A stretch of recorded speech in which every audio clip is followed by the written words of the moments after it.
My life's like a Batman movie. Big Brother, mainstream media, government cover-ups. I'm on air. You want answers? Well, so does he. I did that on purpose. He's Alex Jones on the GCN Radio Network. And now, live from Austin, Texas, Alex Jones. I just got here in the studio about 2 minutes ago, and I just almost basically could have gotten killed out on the highway. So that's why. I don't have a new hairstyle. This is what my hair looks like. I just comb it straight back, drive into the office, and then usually comb it before I go on air. Now I've got the Pentecostal preacher look. Got that nice shaving nick. If you're a radio listener, we're simulcasting on TV is why. I'm not engaged in some type of narcissism. Really, this is just a prop for my story that just happened. I'm driving into work. I'm already late. Because I usually get ready at home, but I usually get here about an hour to 30 minutes before. But it's about 20 minutes out. I'm very close to the office, and it looks like a city refuse truck, not a trash truck. But I see this big piece of plastic flapping in the back. They harass the private truck drivers. They have dust on the bumper. They give them $500 truck police fines. And we've done reports on that in the past.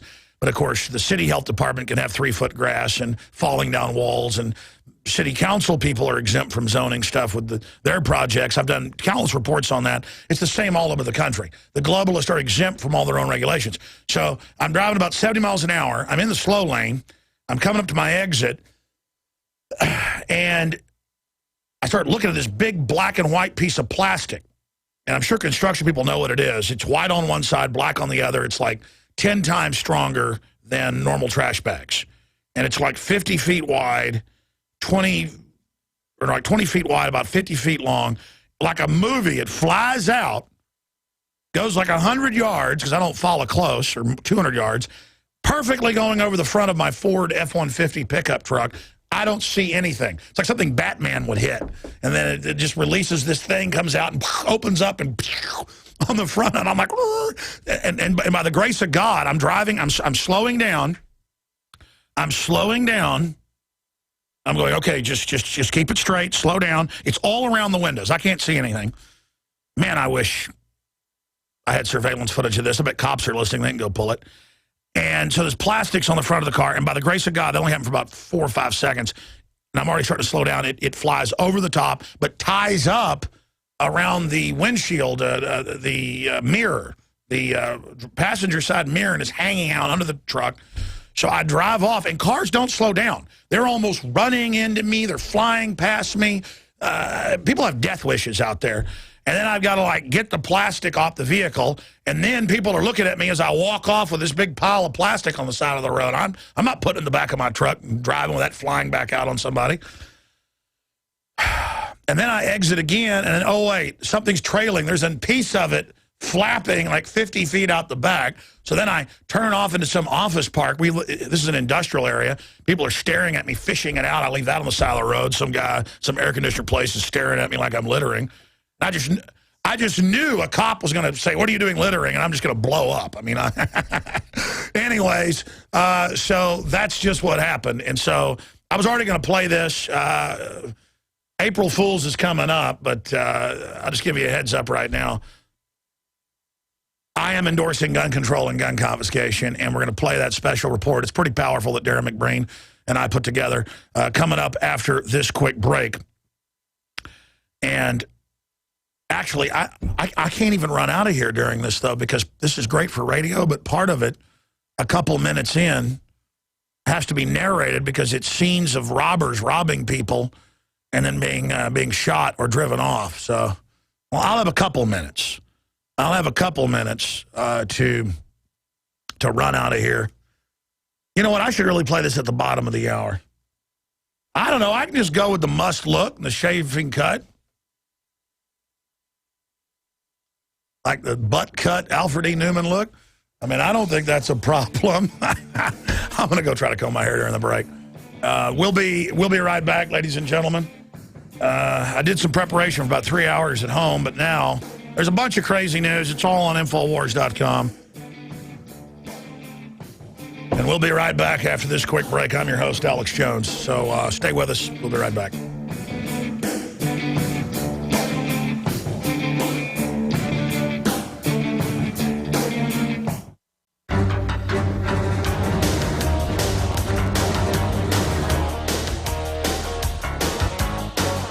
crashing through the lies and disinformation. It's Alex Jones on the GCN Radio Network.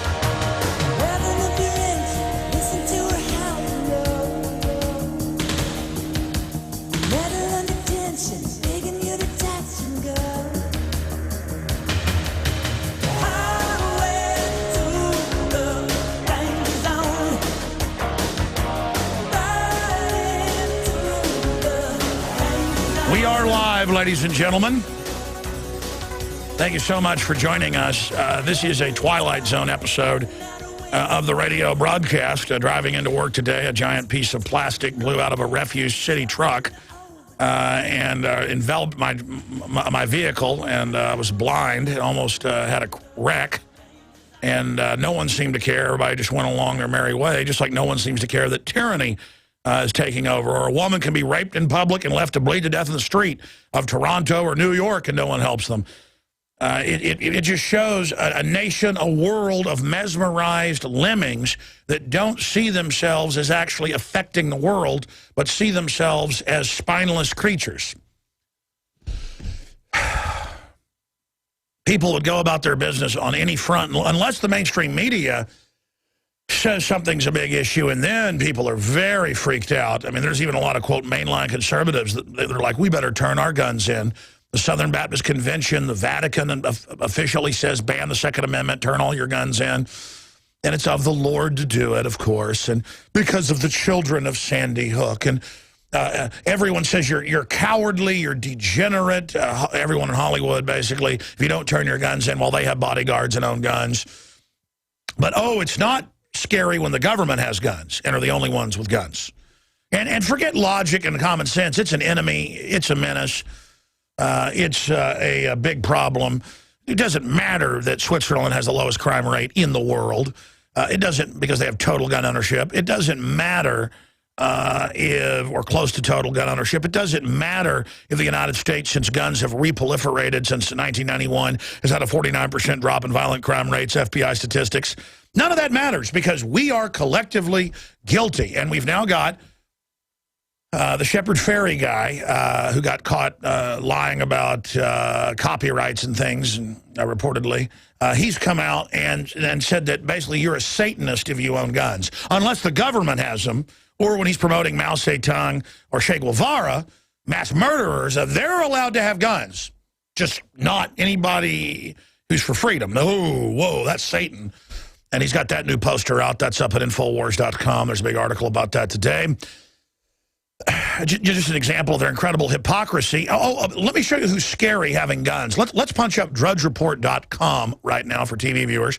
Radio listeners can go there. The little swollen, pudgy-faced guy who couldn't fight his way out of an invisible paper bag, couldn't fight his way out of a flock of butterflies flying his direction. That would blow him over. And in fact, just the thought of a breeze would blow him over. But now he's all basically possessed, now all crazy-eyed, with maps demanding where the missiles be targeted, and where he mainly demands they be targeted. This is no April Fool's early, ladies and gentlemen. He is demanding that Austin, Texas be targeted immediately. I love it. Oh, my gosh. I had this thought. Because I know I've read the MO on this guy just a year ago. He was in Switzerland and basically pampered there at some ultra elite bubble school for the elite's children, and then he's obsessed with Hollywood, obsessed with pop culture, and obsessed with him in the press. And I've talked about what a degenerate, weak, ugly coward he is. I've talked about how I know the globalists are corrupt and evil and are using North Korea through China, who the globalists manipulate to heighten tensions. But that is, look at the photo. Let's punch it up. The psychopath generals, every one of them, a picture tells a trillion words of just how pathetic they are. Look at the dope next to him with some, like French field marshal de Gaulle hat on. Those are the missile commanders in their little outfits. I mean, they just look like complete lunatics. And you got to remember, these guys literally, the main food staple is babies over there, and millions a year starving to death. They break up the families at birth and then breed humans like animals, in their own words, and take the children like eggs that you take from a hen. This is the god of the state. All of you that believe in the state, here it is. They can't even make their own cars. When they have military parades, there'll be like 3 vehicles, and it'll be 57 Chevys they bought through third parties. I mean, routinely the limo will break down that he's in, and I mean, it's just total la-la land with a bunch of crazy perverts with machine guns oppressing their people who are basically like in the 17th century. Many sociologists compare it, well, they call it the Hermit Empire. I mean, it's just la-la land. Only 2 cities have energy part of the time now. You can see that from satellite, and it is just lunatic land. And he is seen in the state-run videos and photos commanding where he wants the missiles to hit. And I just had this weird thought when I was talking about, because we make fun of him a lot, and it's viral, and people see it all over the world that he's probably watching the show. You will die someday, you little coward. Just like your degenerate father and his degenerate mass-murdering father, okay? You little piece of trash. And of course, I mean, Austin's such a military target. I got a gut feeling that the little turd watches this show, and that's good. Reportedly, he also is very upset about things like Team America. You know, as pathetic as your dad was, you're even more pathetic. And Dennis Rodman is a traitor to humanity, because everyone knows North Korea is the personification of joke evil. But it's not a joke for those they're killing and torturing and feeding off of, literally. Okay, but you are the god of the state, and look how pathetic you are. And look at the manifestation of the hereditary king. They already call them royalty. They already call them gods over there. That is royalty. Kim Jong-un is royalty. So all of you that worship Queen Elizabeth II and all those degenerates and Prince Charles, you're just as pathetic. But because their line goes back to Transylvania and some of the oldest German bloodlines out of Transylvania over 1,000 years ago and 700 years ago, turning back the Muslim invasion in the Crusades. That's why the Saxe-Coburg-Gothas are the dominant global bloodline. They've even knocked out the other 2 bloodlines. Is because they were the dominant frontline groups that were the continued war zone during the Muslim invasions. Say southern Spain was as well. History's just amazing. I don't know why I'm going off into a story about that. And so 700, 800 years later, the world is basically run by these people. But they're smart. They act like they don't have power because they do have power, just like the Rothschilds. You know, they've sued newspapers who say they're secretly puppet masters that own all the big Russian oligarchs, and then it comes out that they basically do in court. Blew up in their face. So it shows there's still some justice in the courts, I guess, somewhere. But, I mean, going back to this, unhinged, Kim to bomb D.C., oh, boy, L.A. and Austin. Number one, their missiles can't even hardly get to Japan. I mean, technically, they've got designs that are supposedly able to hit the West Coast. If they fire them one direction, they can also try to fire them over the poles, maybe hit Chicago, maybe hit Detroit, maybe hit, and I've looked at the missile maps. Number one, they can't, even if the missile worked perfectly, which they can't even get them off the launch pad properly. They could not hit L.A., it's too far south, and they could not certainly hit Austin. Austin's about the furthest target, except maybe Florida, from North Korea there is. I mean, it is just absolute. I mean, look at that person. Look at him sitting there with the personification of Paper Tiger, picking the targets on North Korean news. And there's no need for them to even send out video, though they send out some, because most people don't even have televisions there. By the way, I've read some of the translations. They also put out an English version once a week. You can listen to it on a shortwave. I actually found it once, then found it online. North Korean radio, and they say he makes the birds sing. And of course, wouldn't our government like to be like North Korea? Well, that's what it's striving for. It's what it's wishing to be. Look at this. Sex change operations covered under Obamacare. Isn't that just a special? It's on the Washington Examiner. And it's like that in San Francisco everywhere. But if you're an old lady and don't pay your property taxes because you can't, they're going to come and throw you out of your house and take it and sell it. But don't worry, sex changes. There's a big stack of articles with illegal aliens, not just in the Carolinas, but other places are being given driver's license and are legal now. And as a bunch of senators, Chucky Schumer and others, McCain, were on the border, illegals were coming over the fence while they were there. I mean, I live in Texas. Anytime I go to the border, it's just illegals going back and forth in front of Border Patrol. And the Border Patrol walks over and goes, "Got any beer in your truck?" And I'm like, man, I'm on vacation. I'm just like, come on, man. And then they go down and start giving tickets and arresting UT alumni lawyers who I just talked to for an hour in a natural hot tub. I'm leaving.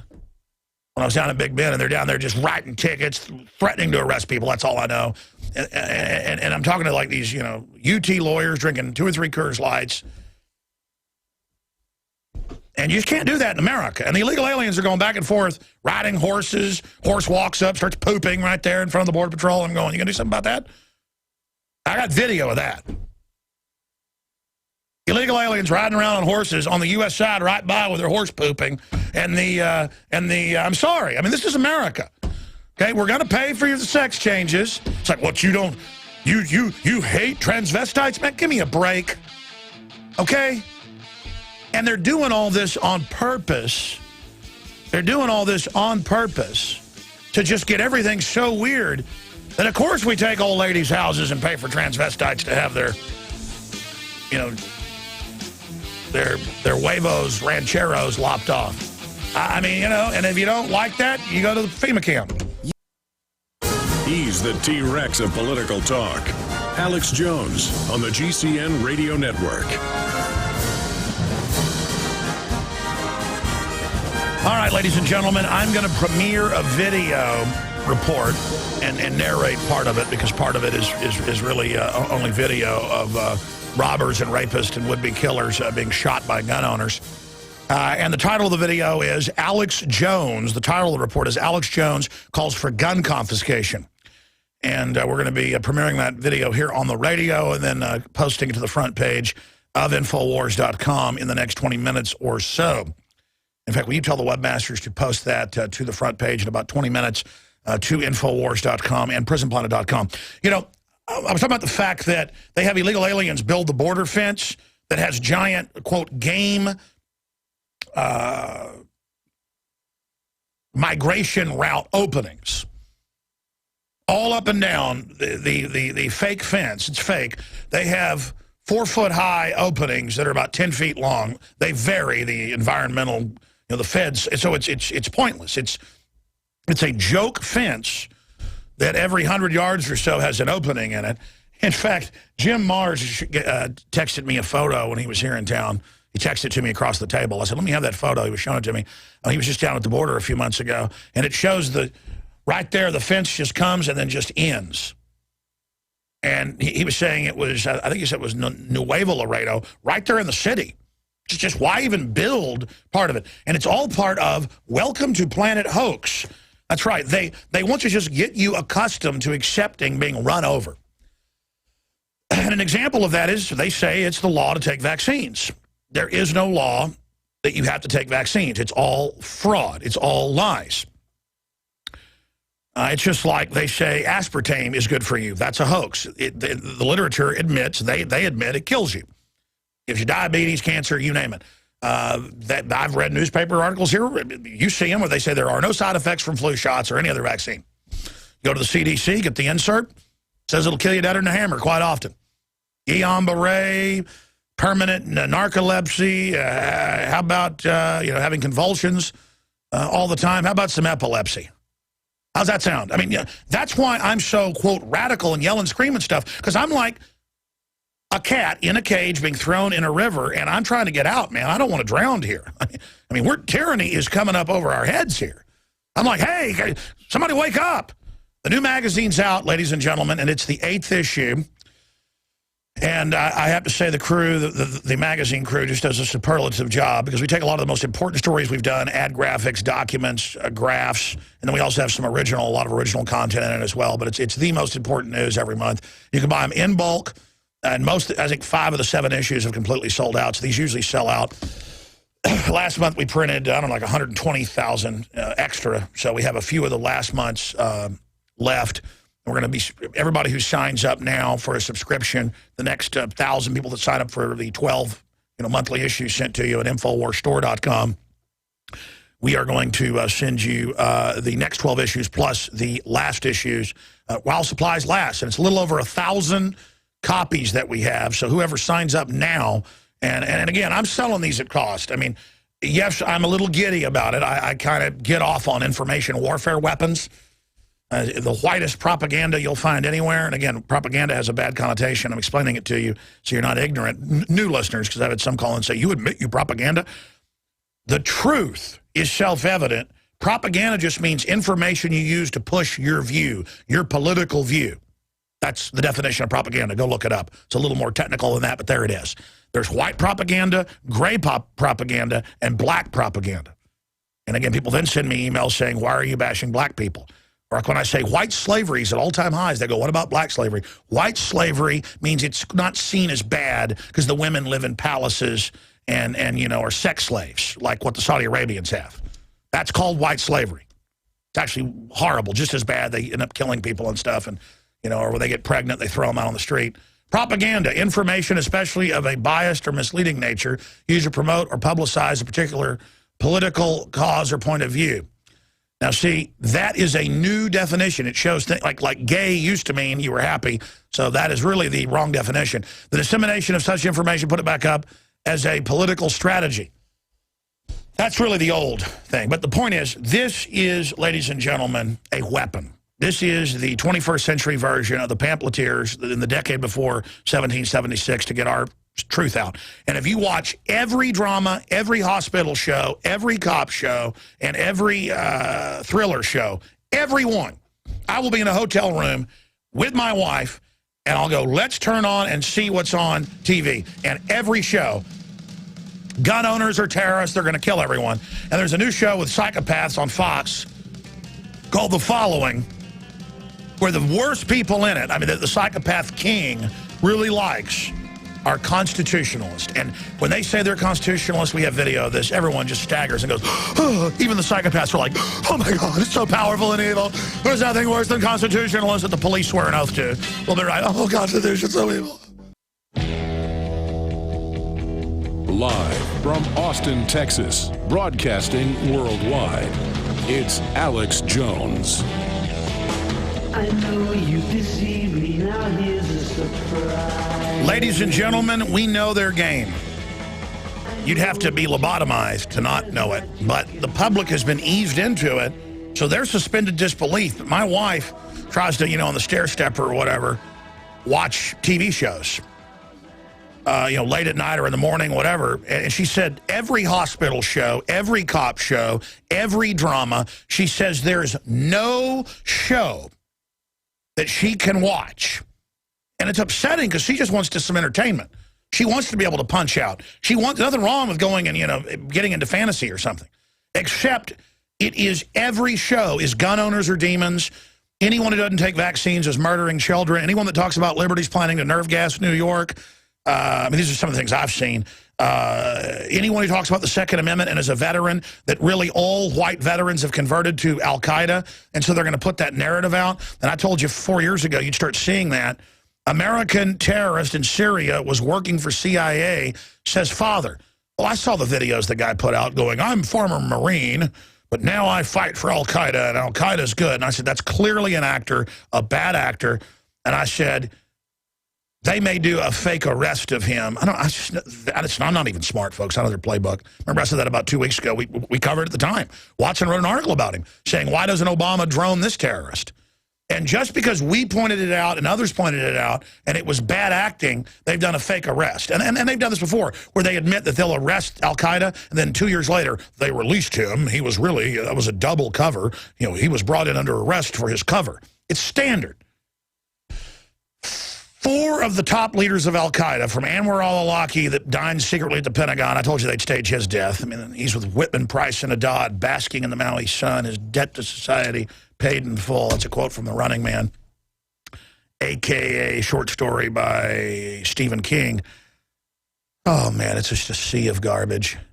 And now his dad says, hey, my son shouldn't be grabbed by the FBI. He's CIA. And they'll guarantee the FBI will go, Dad, guarantee he's probably already got the call. In fact, try to call his dad. Guys, go after his dad. He's in there. His name's there. He's got a, email accounts and stuff. Get him before the feds do. If they haven't called him, they are going to call him and say, hey, Dad, this is a cover story.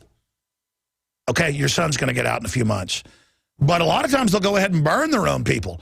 Like Hal Turner, the big white supremacist leader who was always calling for me to be brought down. I said he was a Fed. It wasn't hard to know he was a Fed. It's like when you watch a Tide commercial, you go, that's an actor.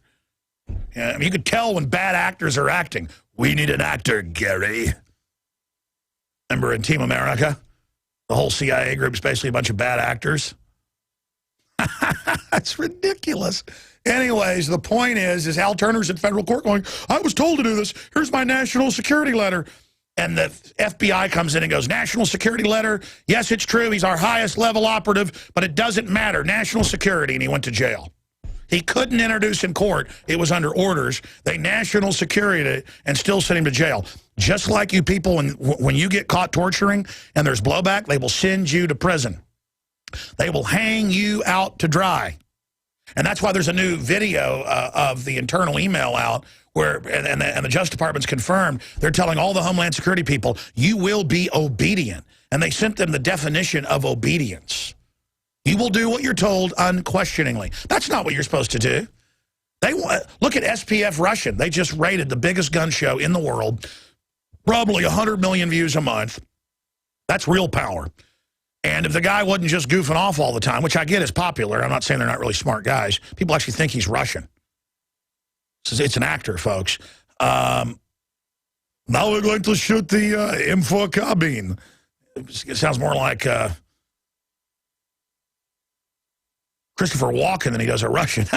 But the point is, they just raided him, saying we're looking to see if he stored tannerite incorrectly. You can go into any gun shop and for $10 buy a little keg of tannerite that just explodes and has a white flash, but isn't even hardly dangerous. It's not a real explosive. It's a simulant. And they're wanting it banned, by the way. But they're calling it rule-making. We're seeing if you violated our guidelines is what the FBI and ATF are saying. 40 agents descended on him to see if, with a search warrant. And they said, we know he's using tannerite. We can see that. Folks, we've gone to the store and bought tannerite and gone and shot it. It's exploding targets for our little gun show. I mean, that's why they had a mainstream news article out yesterday I never even got to, where they were admitting, they had a former federal prosecutor saying, look, these internet laws that are already on the books are written to put anybody we want in jail who hasn't even done anything. And then he goes over how it, I mean, it's crazy. You know, you go to the store, you buy tannerite, you go out, you blow it up. The guy's had a show for like 3-4 years. It's very popular. And so they're trying to put him in jail for something he bought at the store. And, man, I see it all the time. I see the squad car videos where they'll pull a Patriot over. He's got an NRA sticker. And they'll go, what's this, bombs? And the guy will go, that's my jumper cables. In fact, I've even got a clip of that in Road to Tyranny. I knew the guy. He'd been on the show before. Farrell Montgomery. Wasn't that his name? I'm trying to go from memory. Yeah, Farrell Montgomery. They pull him over. They search his vehicle. And then they're on the news going, he was making pipe bombs. And they hold up jumper cables.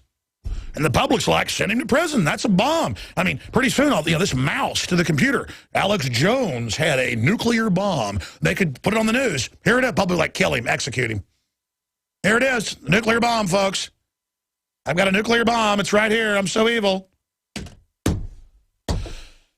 But they could burn down Dorner in front of you. All right, burn that house down. Burn it down. Burn it down. Burn that house down. Like 7 different tapes. And then, all right, they've got the fire. They're bringing it in the armored vehicle. All right, the fire is placed. The fire is on. The fire is lit.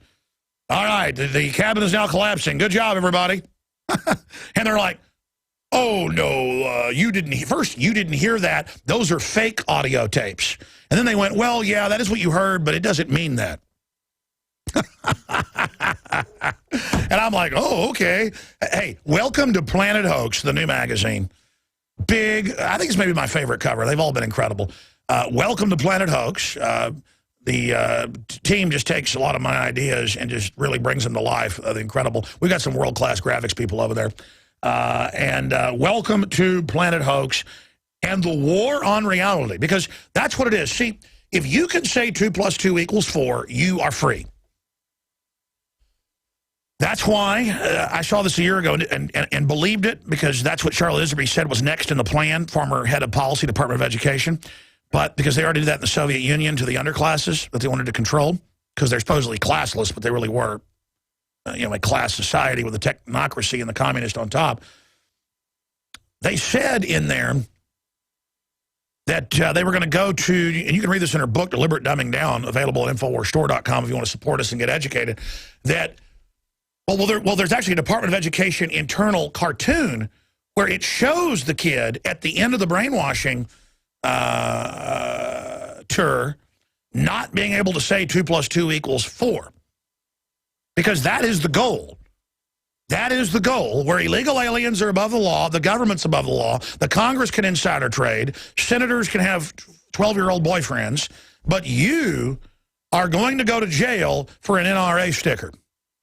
And every movie and every show has checkpoints on the highways to get you ready for it, and martial law, and they're sitting there in the show we're going to get to in the next hour. Greg Palast is coming up, and then Mike Adams as well, on the Monsanto Protection Act, publicly written by them to give them total liability protection, to infect your crops, or if you get sick from their crops that grow pesticide in it so it kills the bugs that eat it, man, you don't need pesticide anymore. It grows its own pesticide, and then we eat it, and that's Planet Hoax. I mean, people don't need to know why that's bad? Okay, all right, Planet Hoax. Welcome to Planet Hoax, and the new issue of Planet Hoax is available. Get it, order it in groups of 10 up to 100, become a micro distributor, sell them in your store to get your money back, I don't care. Big, giant, glossy. Famous artists censored from war publication, Conflict in History. No more hesitation, just kill. In-depth report on the targets of small children where they admit they're training to shoot them. Homeland Security wanted it. Boy stops murder plot with gun. National media ignores it. Comrades, turn in your weapons. The fact that gun control always is followed by mass murder and enslavement. L.A. Times announces white men are terrorists, an expansion on our previous report. Scorecard, how many rights have Americans lost? And 10 giant media and government hoaxes, written by Alex Jones with an expansion by Paul Watson. The big dogs on Wall Street are nervous. Democide, another expanded report with graphics on 260+ million killed by government, how they're the #1 threat. The ammo buy hoax, saying there is no ammo being bought. 30 facts about the coming crisis that will change the lives of everyone on the planet. Internet Plan B, the New York 7, South by Southwest recap, where they're trying to ban handing out this evil magazine, and a lot more. The special forward by yours truly. Did you know there's a war on for reality? And notes from the InfoWars magazine publisher, Alex Jones. So that is just some of what's in their letters to the editor. Just look at these graphics in here. I mean, even the ads are something to feast the eyes on. So people are freaking out, even people in the magazine business over this, and it's just going to get better and better. It's just going to get more and more hardcore. It's just going to get more. Oh, I forgot the best part, folks. The best part is the Dianne Feinstein centerfold. And ladies and gentlemen, I'm not joking. We have her head on Betty Page's body in a bathing suit with a devil tail and everything. And we just want these hung up in legal and lawful areas, all 110,000 of them. Oh, they hate being ridiculed. Welcome to Planet Hoax. Hi, I'm Dianne Feinstein, and I love liberty. April Fools. It's the April issue. And it's like Gangnam Style. Hey, sexy lady. And she was a beauty queen. Oh, my goodness. You got to love it. So that was my idea as well. I'm not bragging. I'm just letting you know where these weird ideas come from. I get all the blame, or Constitution free zones. Just it's all covered in here. It's all, the democide page is really important. And you're like, well, I know about democide. Really? Do your neighbors know about democide? These are magazines people can't put down. We're going to skip this network break coming up because I've gotten behind here. I'm just in a good mood. I survived this big giant piece of plastic blowing out of a city refuse truck and getting on the front of my vehicle. I got off the highway while driving 70 miles an hour. Hey, let's get to the big news up at Infowars.com right now. 40-plus officers and ATF agents raid home of YouTube gun personality, FPS Russia, and his partner got his head blown off recently. I mean, maybe they're investigating that, but I doubt it. And American terrorist in Syria was working for CIA, says father, Piers Morgan, Adam Lanza was an NRA member with no proof, and says that NRA members need to be looked at as mass murderers. See, this is the purge, folks. This is a cult military globalist takeover. Where they're going to say gun owners and conservatives and libertarians are the enemy. And then now Al-Qaeda's good, you're bad. And I know you know that, but I mean, do you realize the magnitude of how bad these guys are? The only way to turn this around is to admit how much trouble we're in. And then it continues, Pat Robertson on DHS arms buildup. Who are they going to shoot? Us? And Skynet drones working together for Homeland Security. That's a quote. They're calling them Skynet now. I told you. That's a Pentagon term from the 70s. Yeah, it's art imitating life, folks, not the other way around. Homeland Security demands obedience in message to agents. And media demonizes patriots as serial killers. That's our TV nightly news report with myself and David Knight last night, breaking down the following where...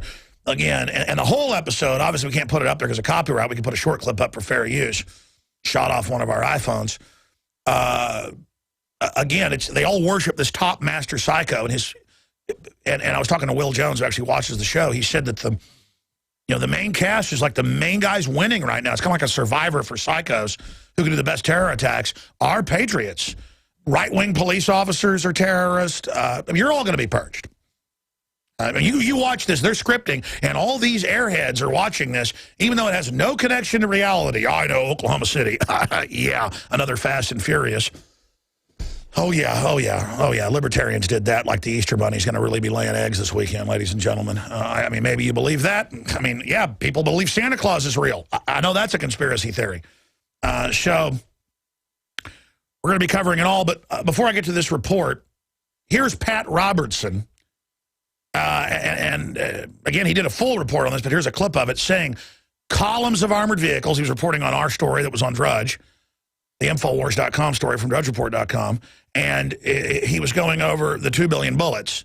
And he says, who are they for? Us. Well, yeah, it's actually for Christians. That's why the Southern Baptist Convention says turn our guns in. The Catholic Church says repeal the Second Amendment. Everybody's been told, we're taking over, you get in line. So all their operatives in every major denomination, you name it, are now saying the government is God. If you go to any major church this weekend, you will hear that message. Do what the government tells you. Take the shots. Turn your guns in.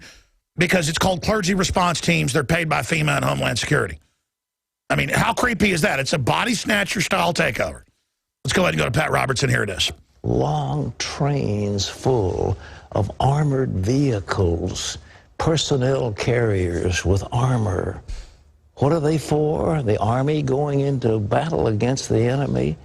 They're used by Homeland Security against us.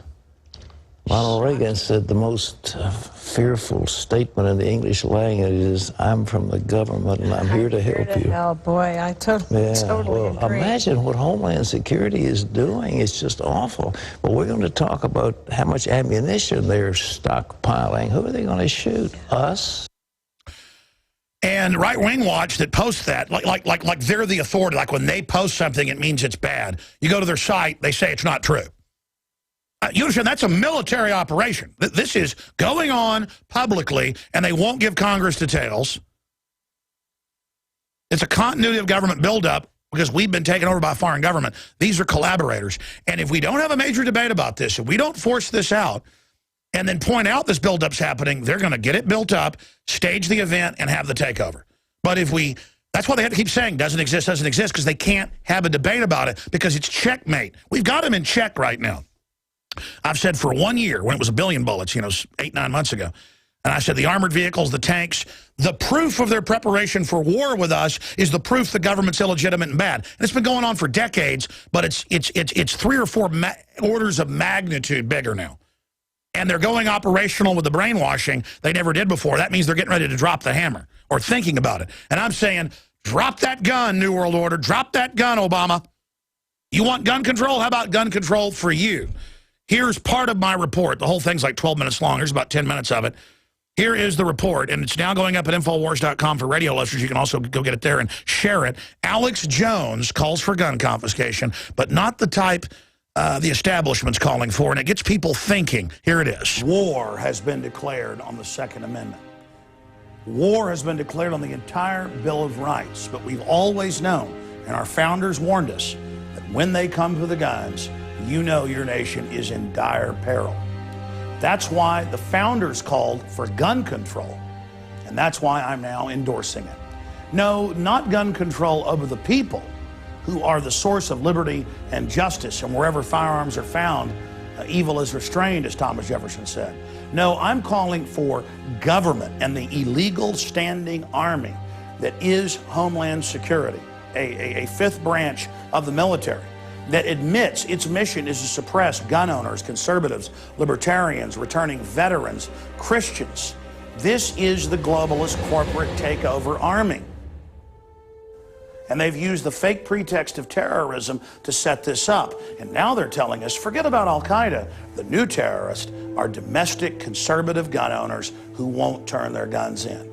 They want to have a civil war in this country. That's their smokescreen to have a purge. And so I am calling for the standing army that is Homeland Security and the thousands of armored vehicles, the tanks, the helicopters, the 2 billion rounds of ammunition to be handed over to the Department of Defense, who has been very resistant in the last 20 years towards the RAND Corporation and the globalist commands to become a domestic military. Everything the system has done is to condition us to accept this so that the globalists can fully implode the economy and accelerate their social engineering. America is under attack from within and without by the globalists. And I also call for collaborators like Dianne Feinstein, Bloomberg, Michael Moore, John McCain, and others to relinquish their firearms to the local government and to declare that they are giving up their taxpayer-paid-for bodyguards in the case of the senators and people like Mayor Bloomberg, who has more than 15 people on his security detail. These people are unbelievable hypocrites who do not want you to be able to protect your family because they know the Second Amendment has become a beachhead of liberty. And these globalists are desperate that the public not learn of the FBI statistics that are collected from local governments across the United States that conclusively show since 1991, violent crime has dropped 49%. It's going straight down because gun ownership is going straight up. Gun ownership goes up, crime rates go down. It is a fact. And the system is panicking over that Chicago and New York and other places where only the government mafia has firearms are crime-ridden bastions of oppression. Think about it. We see a giant Homeland Security arms buildup, and then we get their terror training manuals, and they announce their new #1 enemy is gun owners and people that won't turn their firearms in. This is an authoritarian takeover. This is an attempt to sell their purge against the American people. That's why we've got to use the First Amendment now like we never have before, or we're going to lose this entire country. The globalists are coming in here testing the waters to see if they can sell the public on a civil war with Homeland Security as a standing army waging war against the American people who value the Bill of Rights, the Constitution, and our sacred republic.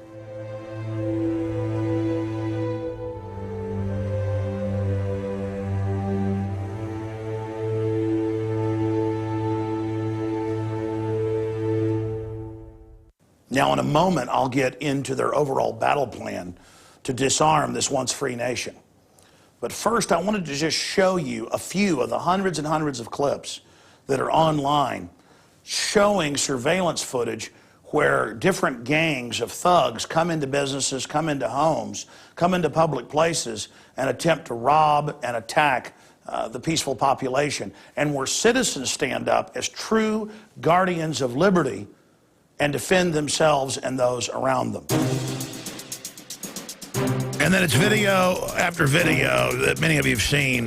This is only a small compilation. I think we're going to make a master compilation. There's thousands of these. But these are just some of the recent ones in the last few months where, they go into stores, they go into businesses, they go into casinos and aim guns at people or start shooting people, and people shoot back and kill them. I always love how the criminals can't ever shoot very good because they shoot like from the movies, and they like turn the gun upside down or at an angle. And I love how the gun owners, the business people that actually live in the real world, not in the Hollywood world, they always get behind cover immediately and start killing, which is a good natural thing. I don't enjoy killing normally, but if you're trying to hurt me, I have a killer instinct, and I'll put a good guy up against a bad guy anytime. The good guys can just really turn it loose, man, because they're defending themselves. They're in the right. Man in the wrong can't stand up against a man in the right who keeps on a coming. I love how this guy gets shot going out the door and he's like begging. Listen to this. Oh. A lot of these guys ended up dying in these videos. Yeah, one time he's shooting at somebody, and the guy, he turns to run, the guy shoots him right in the back.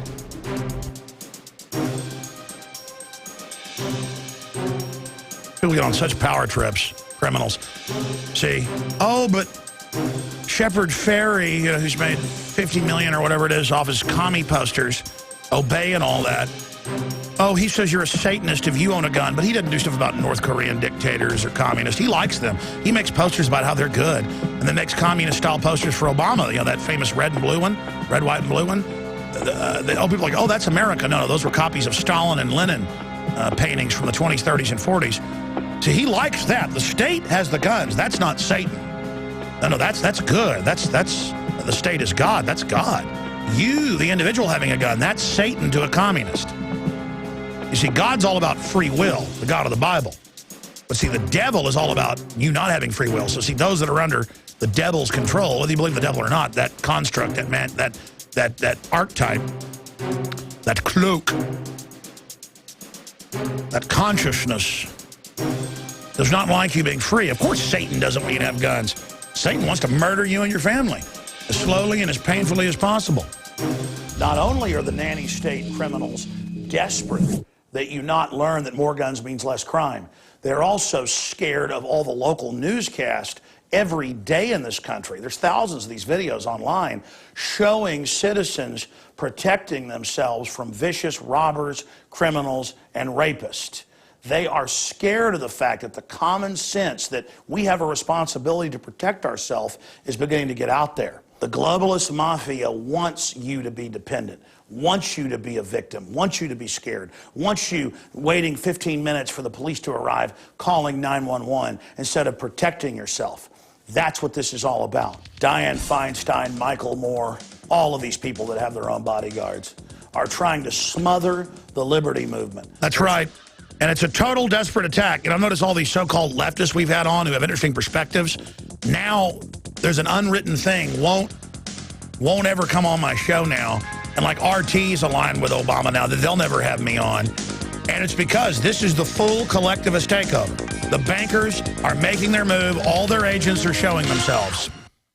Waging war on corruption. Alex Jones on the GCN Radio Network.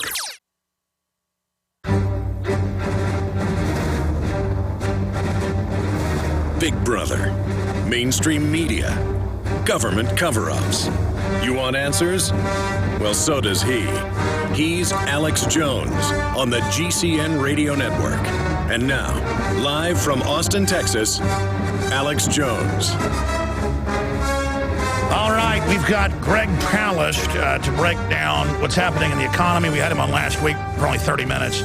I'm back on about that, about what's happening in Europe with the bank runs and the looting of the bank accounts. His take on Chavez, he knew him well. The Koch brothers and more. Mike Adams is going to be joining us on total immunity by Supreme Leader, dear Leader, Führer, Czar, Overlord, God King, Master Blaster, Supreme Overlord, Underlord, Supreme Lord, Preciousness Cover Commander Obama frontman, New World Order teleprompter man. That's coming up on the whole Monsanto Protection Act. But here's more. We won't get to it all. Alex Jones endorses gun control. Calls for gun confiscation. The video has been posted now up at Infowars.com and PrisonPlanet.com. Just hit refresh. And I won't have time to play it all now. I've only played about 10 minutes of it. There's 3 or 4 more minutes of it. And then there's a couple minutes left that's really key. I'm calling for the government to have its guns taken. If we can't be trusted, you can't be trusted. That's what the founders believe, and that's why they're demonized everywhere now, because enemies have captured America. If you don't recognize that, well, you're a Nazi collaborator. People ask why the French bow to the Nazis. Their media told them to. They were collaborators in the media. When Hitler invaded, the military stood down because he'd bought off 90+% of the French generals. We've been taken over. I mean, it's real simple. And I'm the resistance. So are you. All right, let's go back to this clip. Here it is.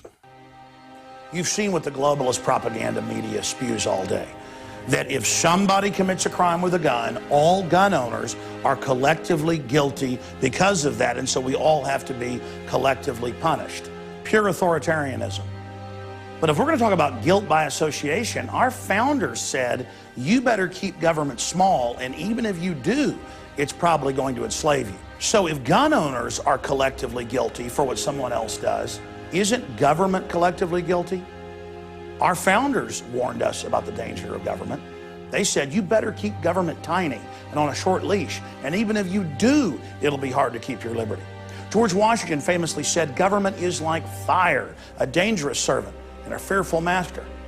And did you know that if you cut out all the military deaths from the last century's wars and just look at government killing innocent people, lining them up and shooting them, starving them, you name it, it's more than 260 million people killed by government in what is known as democide. And so that is guilt by association. We know government is the #1 threat in world history. And now tyranny has come to America and is telling us we need to turn our guns in. And we've got Dianne Feinstein famously smiling on television and saying, we're going to get our gun control agenda through, if not now, later, because there will be more incidences. These events are going to continue. And smiling, oh yes. Isn't it exciting to know how you're going to be able to use those dead children? Ignore the millions of kids killed by government after disarmament and just take those 20 and throw them in everybody's face. And she said she's seen the photos. She has the grisly details. They may release them. And Michael Moore salivates and says, release the photos of the dead kids. Destroy the Second Amendment. Destroy the NRA. While he has bodyguards. And now he's saying Harry Reid wouldn't have voted against taking the guns if he'd have had his grandchildren dead. If a man with an assault weapon goes into the school where Harry Reid's grandchildren go to school tomorrow and kills his grandchildren, what would he stand in front of that microphone at 5 o'clock and say, I know how Diane, had to witness the mayor getting murdered, but my grandchildren just got killed today, but, we can't get it passed because we just don't have the votes. Would he do that really? I don't think so. These people are salivating over the few massacres that happen so that they can collectively have us put on that guilt and turn in our firearms when we, the people, have lowered the crime rate with our Second Amendment by 49%. All right. Saved countless. There's a couple minutes left, the real finale. The video's going up at Infowars.com right now, and I'm going to tweet it at Real Alex Jones during this break. So get it, make it go viral. The gun grabbers will grab it because of the headline in a frenzy of state worship and will actually help us. So let's jam enemy operations right now.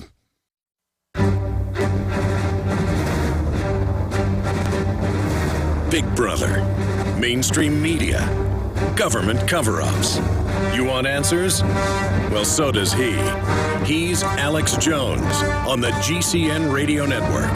And now, live from Austin, Texas, Alex Jones.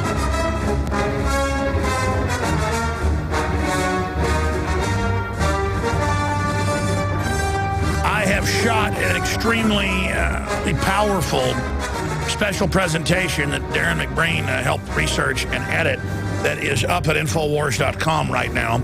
I'm also tweeting it out so you can spread it virally at Twitter.com/RealAlexJones. So just link through on the Twitter links there at PrisonPlanet.com or Infowars.com to get this video. Alex Jones calls for gun confiscation. It's a 13-minute long video. That's just what it came out to. That's unlucky for the New World Order, I am here to tell you. So please, everyone, retweet that. Alex Jones calls for gun confiscation that I just sent out on Twitter. What else? And again, I'm calling for government gun confiscation. You know, why do we talk about the danger of citizens having guns all day, but not 2 billion bullets, thousands of armored vehicles, training for domestic operations? This is bipartisan. It's shadow government, but now Congress wants to know why they have 2 billion bullets. They want to know why they're buying armored vehicles. They want to know why Obama talks about a civilian military force just as big and just as strong as our military. And I know Greg Palast is kind of a populist, you would call him.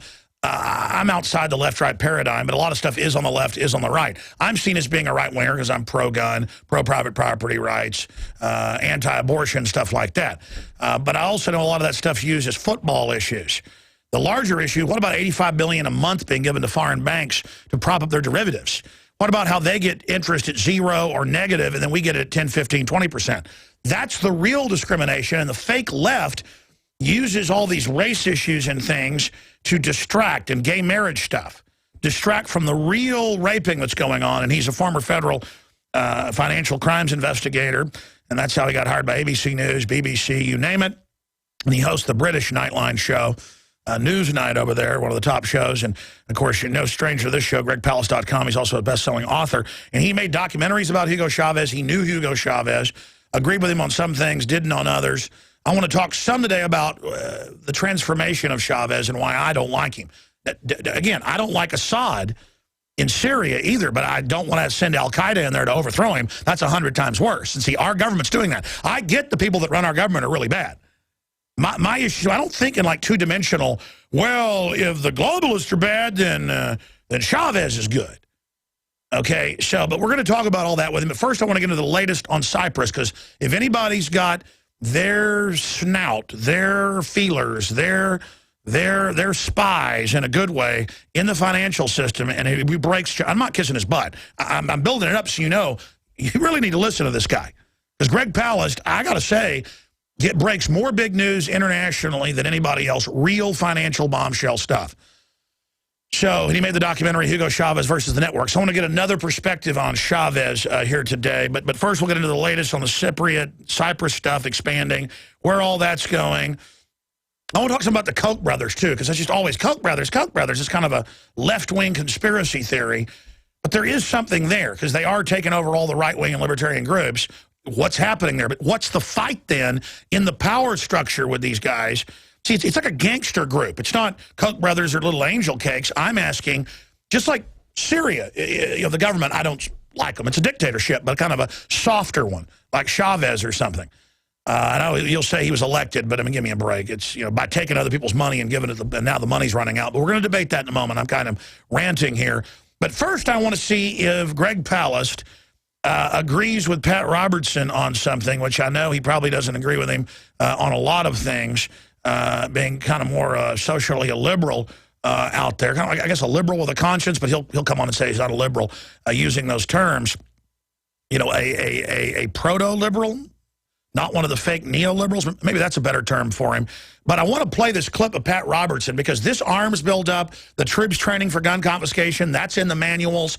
This is a big story, that we're going to an authoritarian model where the military's on the streets, and where there's a domestic FEMA corps spying on people and clergy response teams on FEMA payroll to tell their flocks what to do, and corporate FBI spies in the corporate world in InfraGard. I mean, I know an authoritarian system, and it's bipartisan. This stuff started really after Eisenhower and Kennedy accelerated, and it's been bipartisan right through with Rex 84 and all of it. But now under Obama, let's not exaggerate, it's 10 times on the Richter scale what I saw previously.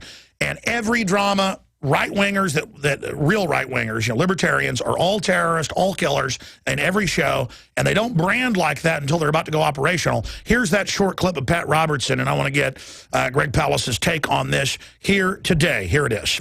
Long trains full of armored vehicles, personnel carriers with armor.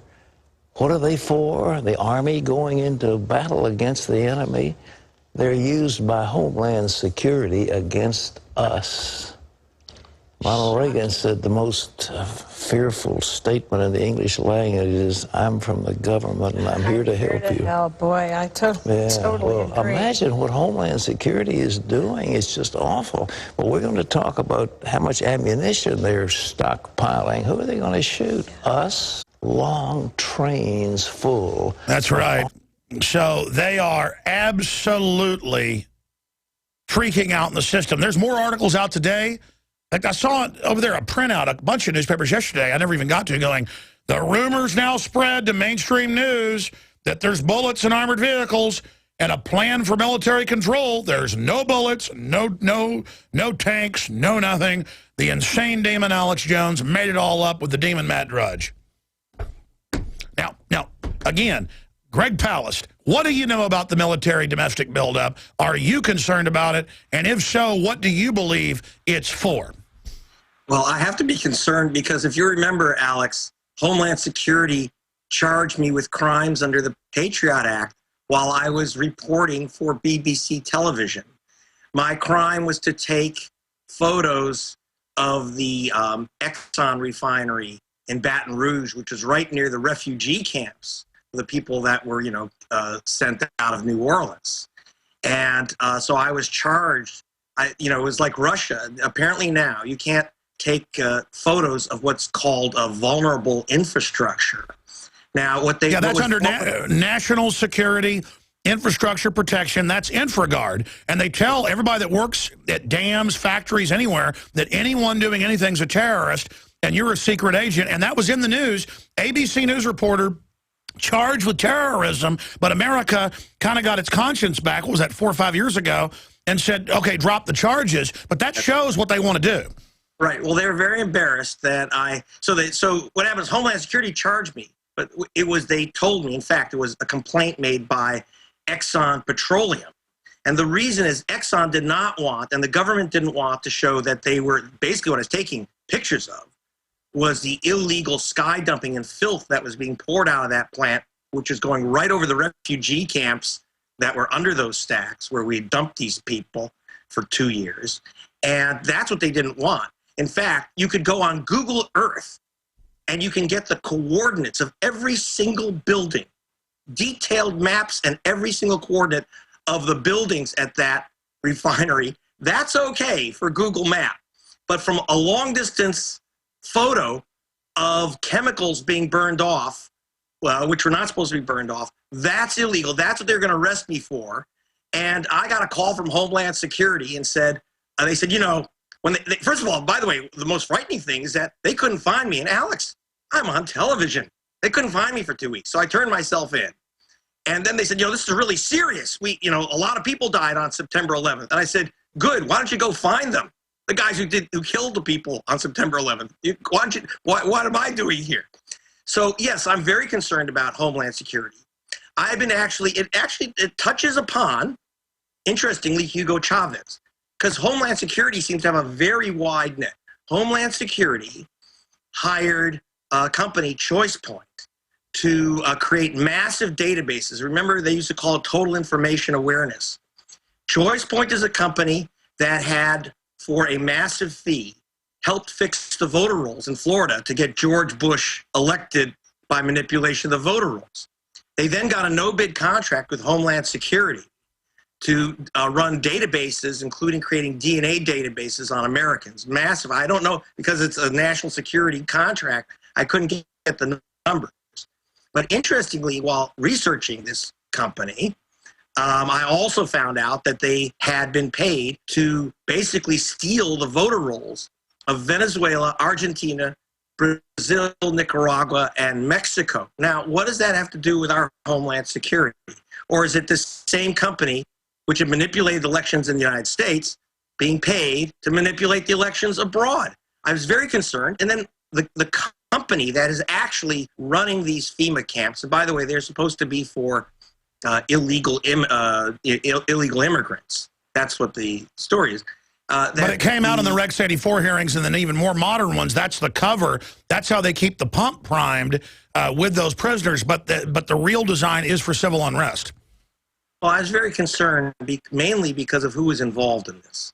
It's Wackenhut Corporation, which now has changed its name several times. It became Geo. Now it's under an Italian cover. What used to be called Wackenhut Corporation. They were the main contractors. And Wackenhut does private prisons, and it is very mobbed up with doing counterintelligence. Again, I found this in Venezuela, where I have tape recordings of Wackenhut people. I can't say I really understand everything they're saying, but they keep talking about things like the Third Circle and this kind of some type of espionage operation. I don't know if it was an attempt to assassinate the president of Venezuela or something else. But if you get Wackenhut, Choice Point, Homeland Security together, the combination is really not very pleasant, very dangerous. We're going to come back and get into what has happened over in Cyprus and how that's expanding. Then I want to get into Hugo Chavez, who you knew quite well, so an inside look on that. Made several films with him and about him. And then we're going to also expand out into the Koch brothers. And then we're going to break down what Monsanto's doing, the Monsanto Protection Act. And they're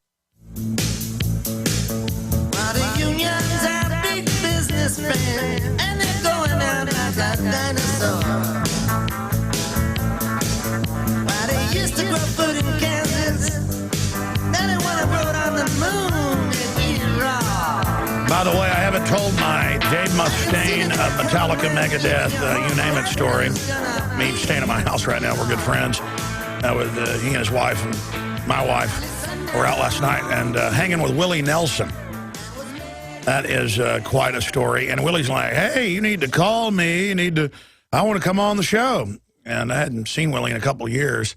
I got a chance to hang out with him last night. And he is just as good a guy as ever. But I tell you, I disagree with him a little bit on the Sandy Hook thing, but it's all that peer pressure. But I want to get Willie back on, so maybe that'll happen. He says he's going back on tour next week, but he says he's going to give me a call whenever he wants to come on. Okay, let's go back to Greg Palast. Yeah, I just put up for TV viewers. You can see the photos of myself, Dave Mustaine, and Willie Nelson. It's just interesting. Three interesting people together up on our Twitter account at Real Alex Jones. You can follow us there. You can check out Greg Palast at gregpalast.com. Okay, Greg, this is a short segment, long segment coming up. Let's spend some time on what's happening right now with the taking money out of bank accounts. They didn't just get 10%. They went ahead and took 40% or more out of people's bank accounts, and now they're saying they may do it Europe-wide, and this isn't even a big story now. It's just like, yeah, we're going to take your money and give it to big global mafia-run banks, and if you don't, and they're deploying troops on the streets, and I guess if they do that here, everybody will just say, thank you, here's all my money, and you're a terrorist if you think that's robbery. Do you remember the good old days when you put money in the bank to be safe from the robbers? Yes. Now the robbers own the bank. You put your money in the bank and they take it. And what's amazing about it is that the European Union, just like the U.S. government, has a guarantee of depositors for less than if you have 100,000 or fewer euros. And they're going to take everyone's money, even those who are guaranteed by law. And you have to understand, when they talk about the government taking the money, the government doesn't get the money. What they're doing is they're sucking the money out of the bank account and literally giving it back to those same bank owners to pay off the bank bondholders, the speculators in the bank. In fact, in the original European plan that was secretly cut, they had literally these owners of these bandit banks were not required to take a single penny of loss. They've been paying themselves massive salaries, massive dividends, sucking the money out to their cronies. They take the money out of your bank account and give it to the so-called investors.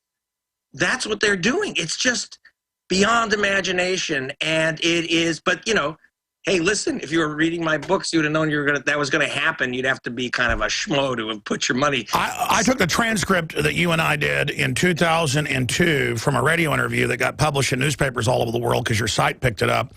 And it was called, what was the name of that? Guys, there's a copy of my book around here. It's out of print, but the digital copy's on prisonplanet.tv for members.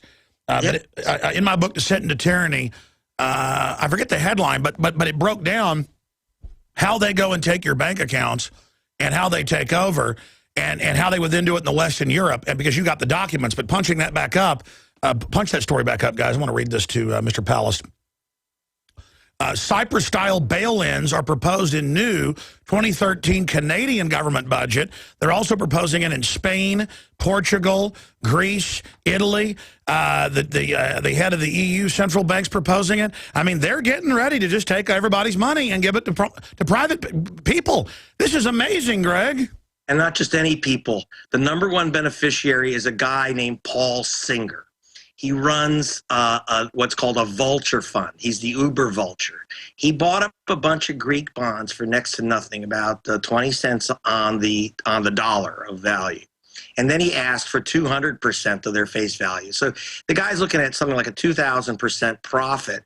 And he says, and why does he get the money? Because he also is one of the biggest donors to the political parties. And by the way, he's the number one funder of gay marriage rights. His son is married to a guy and lives in London. So so when you're asked, you got to put these things together, Cyprus and gay marriage, because I'm going to tell you right now, I'm kind of libertarian on this. You want to marry whoever you want. I don't care. It's none of my business. But it is a total football issue. But it is being used to cover up the real steal.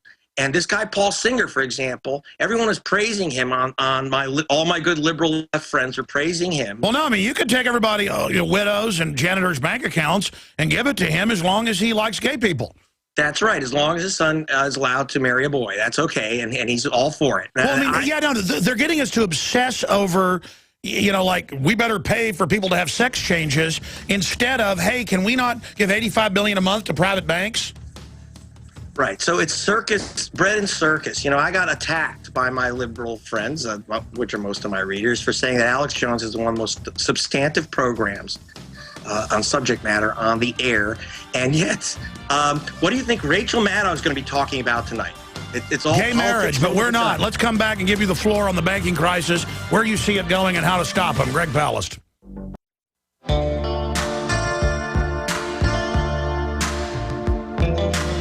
He aligns himself with the truth, and it's time for you to choose a side. You're listening to Alex Jones. My love is in league with the freeway. Its fashion will rise as the cities fly by. The taillights dissolve in the coming good night. Listen to that voice. And the questions and flowers take flight. My love is a miles and away. Oh, man, Robert Plant. Greg Palast is our guest, ladies and gentlemen. We're going to go back to him here in just a second and finish up with what's happening on the financial front. It couldn't be bigger, but we've known it's coming for so long. In a way, we're conditioned ourselves. It's like, yeah, they know aspartame gives you type 2 diabetes, and that's why they put it in there to kill us. Oh, here's the document. Yeah, Monsanto, the pesticides that grow in their food, pharmacological crop, yeah, it causes organ failure and all the mammals that eat it. Yeah, they got liability protection now. Yeah, their cafeterias don't serve it. No, they're eugenicists. Yeah, but I'm an extremist because I don't like that. And we're just all in this together, and they've got us busy. I mean, you turn on MSNBC, it's like the Ku Klux Klan channel. But it's from a liberal perspective, just race, everything, race. I'm so sick of it. I'm so tired of it. Just shut up. I wasn't raised like that. Nobody I know is. I'm sick of it. They just want everybody at each other's throats while they're robbing us. That's all a giant hoax. Welcome to Planet Hoax. The new issue of the magazine's out. You can get subscriptions, the next 12 issues. In fact, while we have supplies of a few of the back issues, most of them have sold out. We have in bulk that we sell in groups of 10 up to 100 to wake people up. Big, color, glossy magazine full of key information. People are going out of print. We go into print. We've dominated on the web in alternative real media. Now we're going to dominate here, and it's very successful. But we'll have some of the March and some of another issue for people that subscribe. So you really get 13 issues for the 13 colonies for the next 1,000 people that subscribe. Or, again, you can buy them in bulk at cost in groups of 10 up to 100. You can even get a little newsstand that says Infowars.com at cost, because this is an at cost. It's not bad to make money to fund liberty. Obviously, win, win, win. That's how we do this. But this is something that's at cost. I mean, on newsstands, this would be $5. It's like the old Rolling Stone, big broadsheet, and it's got a lot of amazing stuff in it as well. The Dianne Feinstein centerfold, and no, it's not pornographic, folks. It's an April Fool's joke. We put her head on Betty Page and some other things. As you can see there, actually, it's a real photograph. She can't go out in the daytime. The point is, ladies and gentlemen, is that you need to get that magazine and wake people up. Welcome to Planet Hoax and the War on Reality. Also, when you buy books, videos, T-shirts, films, the best materials out there, including Greg Palast's books we sold out of them and then couldn't get more of one of the last ones. So we need to reorder those. But I guess they're back on bookstore shelves somewhere if you could find them, the last book. That sold out. They were just telling me the other day when he was on, I go, hey, we're carrying his book. Yeah, they all sold out. We're trying to get more. The point is, support alternative, real media. You don't have to agree with Jesse Ventura on everything. He's a real guy. I admire him. You don't have to agree with Greg Palast on everything. He's a real guy, so I admire him. You don't have to agree with Alex Jones on everything. But we're real, so you need to support us. So get the ProPure stainless steel water filters that cut all the garbage out. The best system out there. It's why we carry it at the lowest price, 10% off with promo code WATER. Buy from the good guys, InfoWarsStore.com or 888-253-3139, 888-253-3139. New books, videos, T-shirts in there, sometimes every day, always every week. It really is a giant factory of funding our operation and of resistance, so it's a win-win. We've now done research. I'm going to be the seed center. I'm going to carry like 8 different companies that we've researched for a year. Weldon Henson's obsessed with only carrying the very best products. That's what, because I told him to be. Plus, he's a great guy. You know, loaded bombs and worked on F-16, so he's a pretty good stickler to getting stuff done.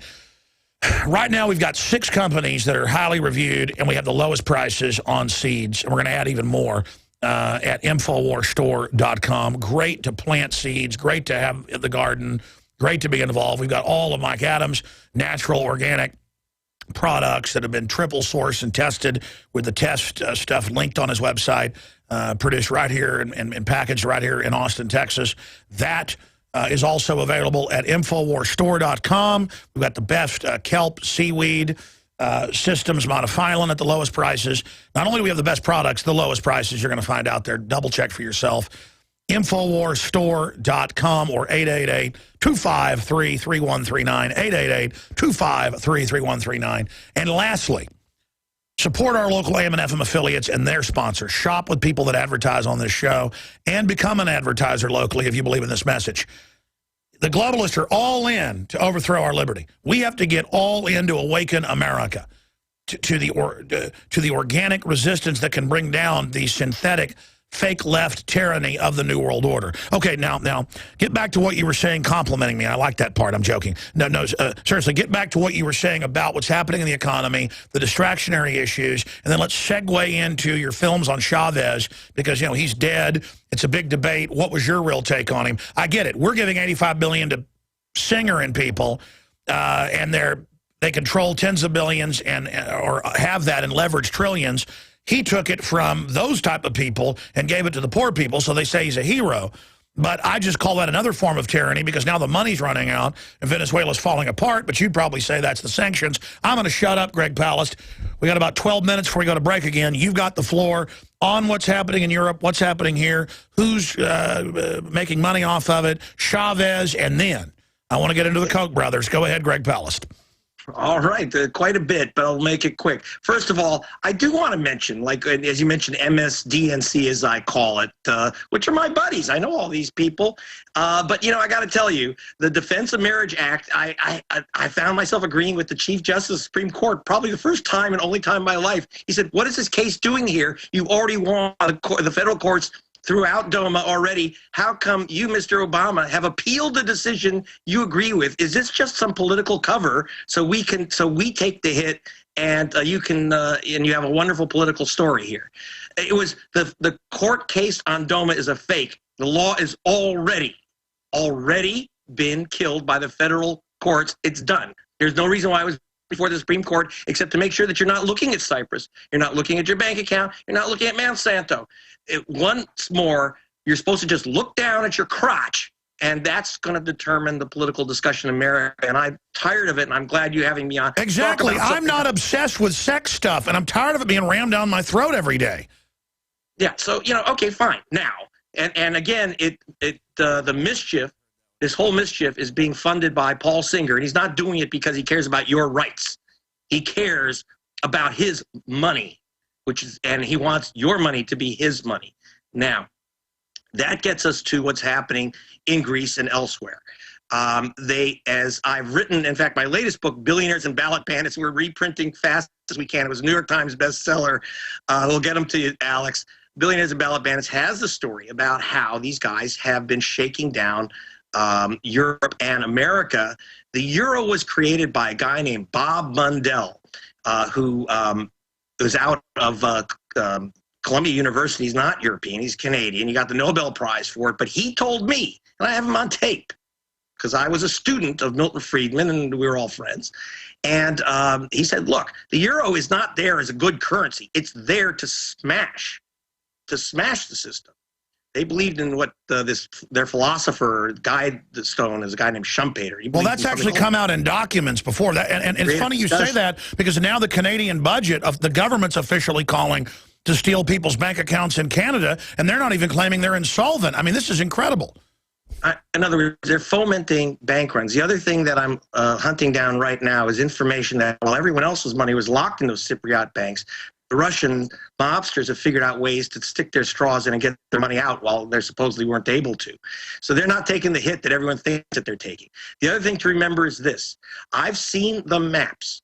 There's a billionaire oil man who let me look at the maps of the seismic maps around Cyprus. Let me tell you, that is an island in the middle of a pool of gas and oil. That's what it's all about. They're going to say, well, we need some collateral, guys. And actually, the prime minister of Greek Cyprus went off to Moscow to secretly offer the oil fields and gas fields around Cyprus to Putin. Say, look, save us here, and we'll give you the gas and oil. And he doesn't want it because he's got his own, and he doesn't want it drilled at all. So this is a fight, really, believe it or not. A lot of this is a fight about the oil. And that's, again, what gets us back to Chavez. So as to Chavez, look, if you go to gregpalast.com, you can download the film, The Assassination of Hugo Chavez. You might like him, you might hate him. Most of the people there think he was Jesus on a pogo stick because people were very poor. He took the oil money, he gave it to them. Did he do things I didn't like? Yeah, he closed down an opposition TV station, and I thought that was disgusting and awful and ridiculous. I told him so, and, I wanted the answer. He said, well, they broke the law. Yeah, but whatever. I think that's not how you run a democracy. He was elected. As you say, he was elected because he gave people the oil money, which was new. Hey, I'd like to get the oil money out of Alaska for America. Why not? Sarah Palin raised taxes on oil companies as much as Hugo Chavez. And I think she was right, and I think he was right. Now, what else did he do? When the banks told him, the U.S. Federal Reserve and the banks said, listen, whenever we pay you money for your oil, you're supposed to give it all back, right? Like in that show, The Network, the Arabs have billions of dollars, Mr. Beale, and now we must get it back. The tidal forces of nature, Mr. Beale, exactly. And you will atone. Am I getting through to you, Mr. Beale? And that's what they told Chavez. Look, you got to bring the money back. It's always been that way. In fact, before Chavez took over in Venezuela, was elected, Venezuela would sell about $40 billion worth of oil and return $50 billion because they would not only send back the oil money, but all the rich guys from the plantations would hide their money in New York and Switzerland and Miami. When Chavez came in, he took $20 billion in gold bars out of the U.S. Federal Reserve. Sold it off, melted it out, sold it off, and established a micro-lending program in his country. Then, when the vulture financiers and J.P. Morgan, Citibank, the rest of the gangsters, then the banksters, told Argentina, you have to sell us your water companies, your electric companies, your oil companies, everything, because you're busted. Chavez said, no, you aren't. I'll lend you the money. He bailed out. He lent the money to save Argentina, which is now booming. He lent the money from Venezuela oil reserves to Brazil, which is now booming, to Ecuador, now booming, and now to Bolivia. And he also blocked all those regional governments. I mean, when he was at first in 14 years ago, I said, I don't like socialist guys in red shirts that like Hugo Chavez, but I said, if he doesn't act like, Fidel Castro or other communists, he'll be the first communist are socialists that actually redistribute stuff to actual poor people from robber barons who I get most of the time ended up stealing it through fake right-wing consolidation deals. But that's one evil to another. My issue is I know people from Venezuela personally who would have like a small factory that, you know, had like 20 employees and made 10,000 pairs of shoes a year that they would, you know, that finally now they would nationalize and just basically let friends of the government, you know, all wear their red shirts in. Or people that had private schools that, say, had 100 pupils being told what they had to teach. And I guess they call that accreditation here. My whole issue is, didn't Chavez get more and more authoritarian as the years went on? Or do you think I'm wrong, as a Chavez expert? You know, look, I've known him for many years. Well, and I would agree with that. And I'm not happy about that. No, you criticized him in the last few years. And I think that one of the things is, though, that the one thing he did keep a commitment to, and which is the ultimate, which is that you count all the votes. And he did lose one vote, a major vote, to change the Constitution when he overreached, when they were trying to change the Constitution, basically control small business. And he lost by 0.5%, and he accepted that decision. And when, you know, dictators don't lose by 0.5%. Ask the dictators in Florida and Ohio. And so, you know, so he at least kept to the most important promise of democracy, which America has yet to accept. Let's count all the votes. I didn't agree with any of those other things. The other thing is that he took from the rich, he took from the oil companies, gave to the poor. The thing is that, of course, there's still a battle. What about that small middle class of Venezuela? And so they were getting squeezed. And one of the problems is a lot of his followers thought, well, let's go after the small shop owners. Let's go after small factory owners. Those people need to survive to keep any big nation going. The problem is that they got caught up when Chavez went after John Kerry's ketchup plant, the monster ketchup plant that Heinz has with its plantations in Venezuela. He nationalized that plant. And that's why Senator Heinz, I guess he still calls himself Senator Kerry, the billionaire of the Heinz family, Heinz ketchup emperor. So he doesn't like Hugo Chavez. But unfortunately, there's a big difference between a multi-billion-dollar multinational monstrosity like Heinz abusing its workers and some small guy who's really trying to get along and can't pay that. Sure. Well, I mean, what happened is obviously more right-wing middle-class people were in political fights, and so when the socialists took over, they get aggressive and start taking everything.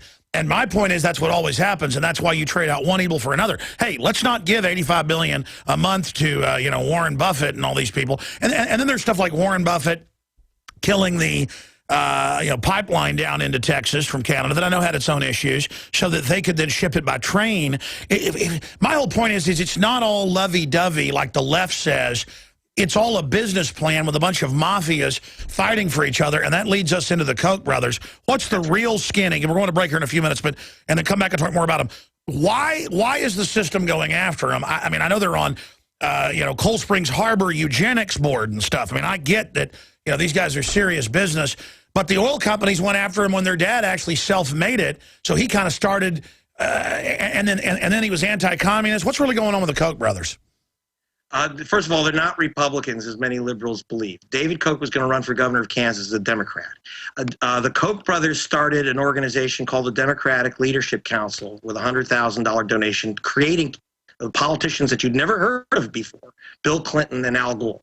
These are guys that were created by the Koch brothers, okay? So the idea that they're somehow Republicans and anti-liberal, that's nonsense. They are pro-Koch. They are multi-billionaires. The two, David and Charles, are worth about $50 billion together, and their other two brothers are worth about another $10 billion. And so that's a lot of cash, and they don't think it's enough. So there's a huge, huge fight within elite circles. And you have to understand how that and I think that your listeners can understand that. And it's not Democrat, it's not Republican. You know, this election, the Koch brothers went all Republican. Before they went Bill Clinton and Democrats. They backed Bob Dole. And, you know, they created Bob Dole. So I remember that race in '96. They literally backed both candidates with massive amounts of money, as did Archer Daniels. Again, the more research I do, that's the more I find, and I'm glad you crystallized it. I made my point that they still have American infrastructure that certain parties that are offshore want to shut down, and that's where the fight is. And I think for America's strategic interest, just having cheaper energy, I mean, I certainly don't think they should have all their you know, their holdings shut down only so foreign holdings are worth more. Well, the thing is that at the moment, the XL pipeline is all about the fight between the Kochs and Chavez. And we could discuss that after the and the Chavez. Yeah, let's come back. You can give us, because I know you know all the inside scoop here. It's not grasping in the dark here. We're getting the real info. So there you go. I'd forgotten I knew that. Yeah, the Kochs created Bill Clinton. I tell you, man, we're in a lot of trouble. But knowing is half the battle. Doesn't G.I. Joe say that?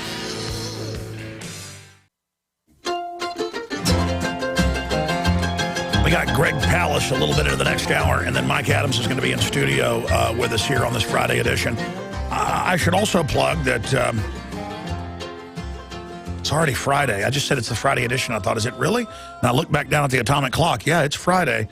Weeks go by like, well, you know that, like seconds now. It's just bam, bam, bam, bam, bam, bam. You're born, you grow up, you know, you get married, you have kids. They grow up and have kids. You're an old man. You're dead. You're dead.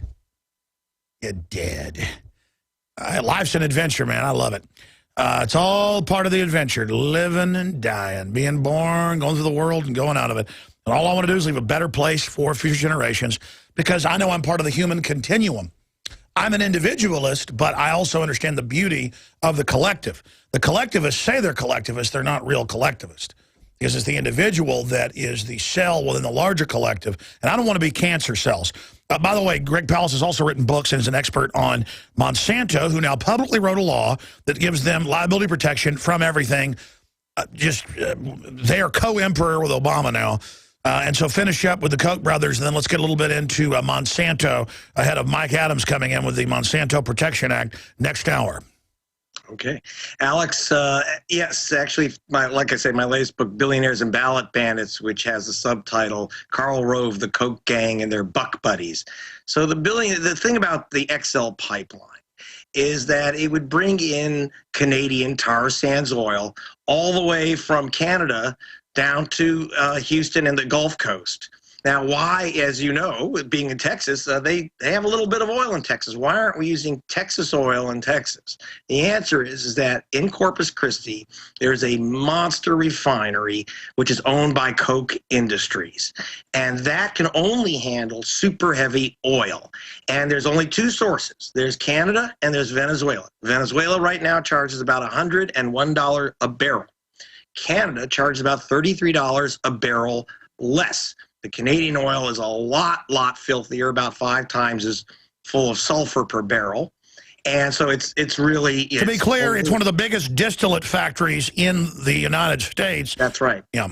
And so it's really simple. The XL pipeline is not about being free of foreign control, because Canadians aren't our control either, or Venezuela. Venezuela's not going to cut off our supply. It's about saving about $2 to $3 billion a year for Koch Industries. It's the biggest private company in America. There's no shareholders. It goes right to the two brothers' pockets and their couple of partners. But still, there was a winners on the other Gangnam style, because it does go to Berkshire Hathaway now. That's right. So what happened is that Berkshire, that is Warren Buffett, bought up rail lines. And everyone's saying, who buys rail lines anymore?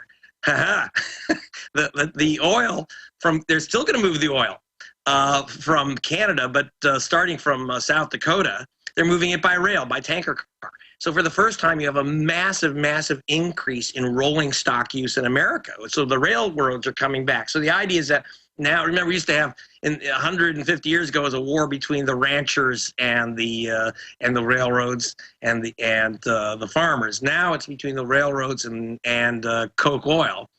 And so Chavez... Because that's right, because Koch's in trucks. Right. Now, Koch wants the XL pipelines because they're going to pipe it down. They don't want to pay Berkshire Hathaway. They don't want to pay Warren Buffett. Now, so you've got... So now you know why suddenly Warren is cuddly with Obama and the Kochs are cuddly with the Republicans. It's about the oil. It's about their money. It's about the cost. And they don't. And it's not that they don't like the Venezuelan government, that they think because it's socialist. Believe me, if Venezuela cuts the price of their crude to $80 a barrel, suddenly They're not going to worry if they're socialists or Nazis or from outer space. They'll love the Venezuelan oil. So they're purely Machiavellian. That's what David Knight says in his research, is that they're just purely Machiavellian. And then you got Monsanto again. A switch hitter. Hillary Clinton's career was hugely backed by Monsanto Corporation. Let's talk about that when we come back with Greg Palast. 5 more minutes.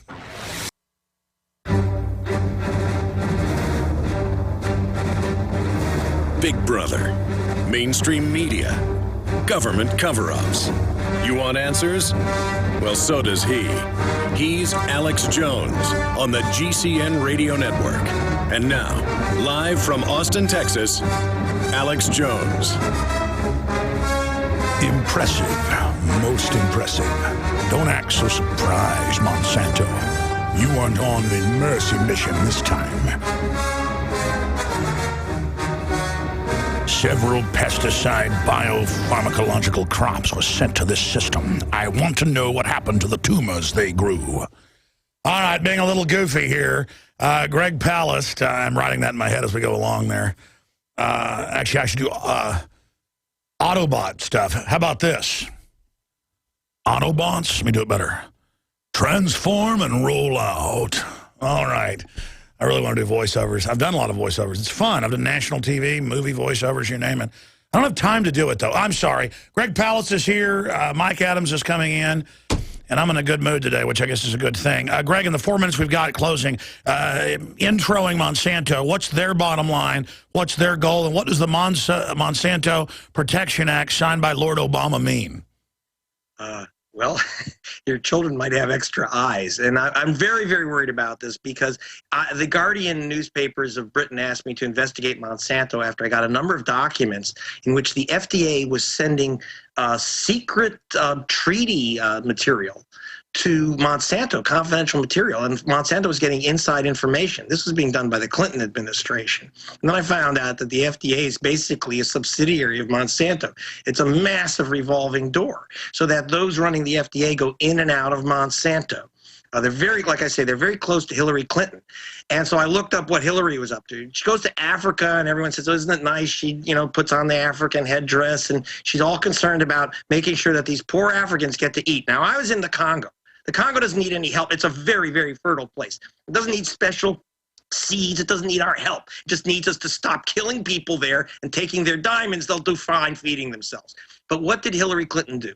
When she's in Africa, when the cameras are off, she says, okay, we're going to give you a lot of food aid. What the food aid is, you're going to buy GMO seeds from Monsanto. In particular, they push Roundup Ready seeds. Now, Roundup Ready from Monsanto means that these are seeds which are resistant, supposedly, to the pesticides, Roundup, which you buy from Monsanto. In other words, you get their seeds, but if you get their seeds, which the U.S. government gives you, they're no good to you unless you also spend a massive amount of money on their pesticide, Roundup.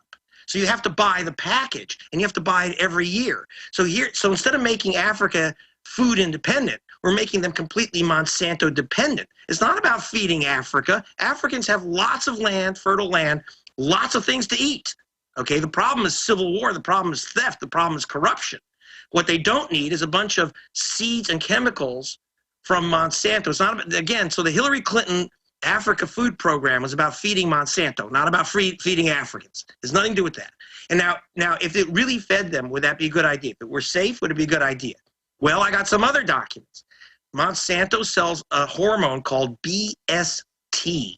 BST is used to increase the amount of milk produced by cows. Sounds good, we'll have more milk, same cow. Sounds like a deal. You just shoot the cow with this stuff.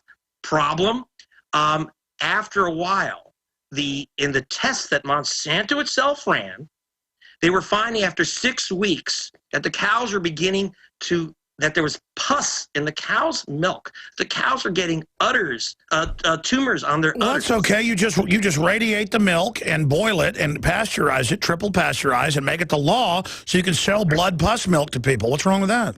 Well, the problem with that is that Monsanto, if they told us they were doing that, that's one thing. But what Monsanto did when they went to the FDA to get approval, they knocked off all the test data after 6 weeks. So the cows look fine. For the first 6 weeks, they're just producing a lot of milk. The tumors don't, the pus doesn't show up, the tumors don't show up for 6 weeks. So they lopped it off the test.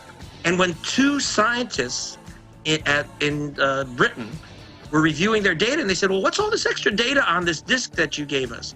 Monsanto sued these guys for theft of intellectual property and said that they would sue them under Britain's terrible libel laws if they released Monsanto's own testing. I'll tell you what, I've got Mike Adams coming in, but I want you to finish that and have bookends and have him talk about it. Let's get Mike Adams in here.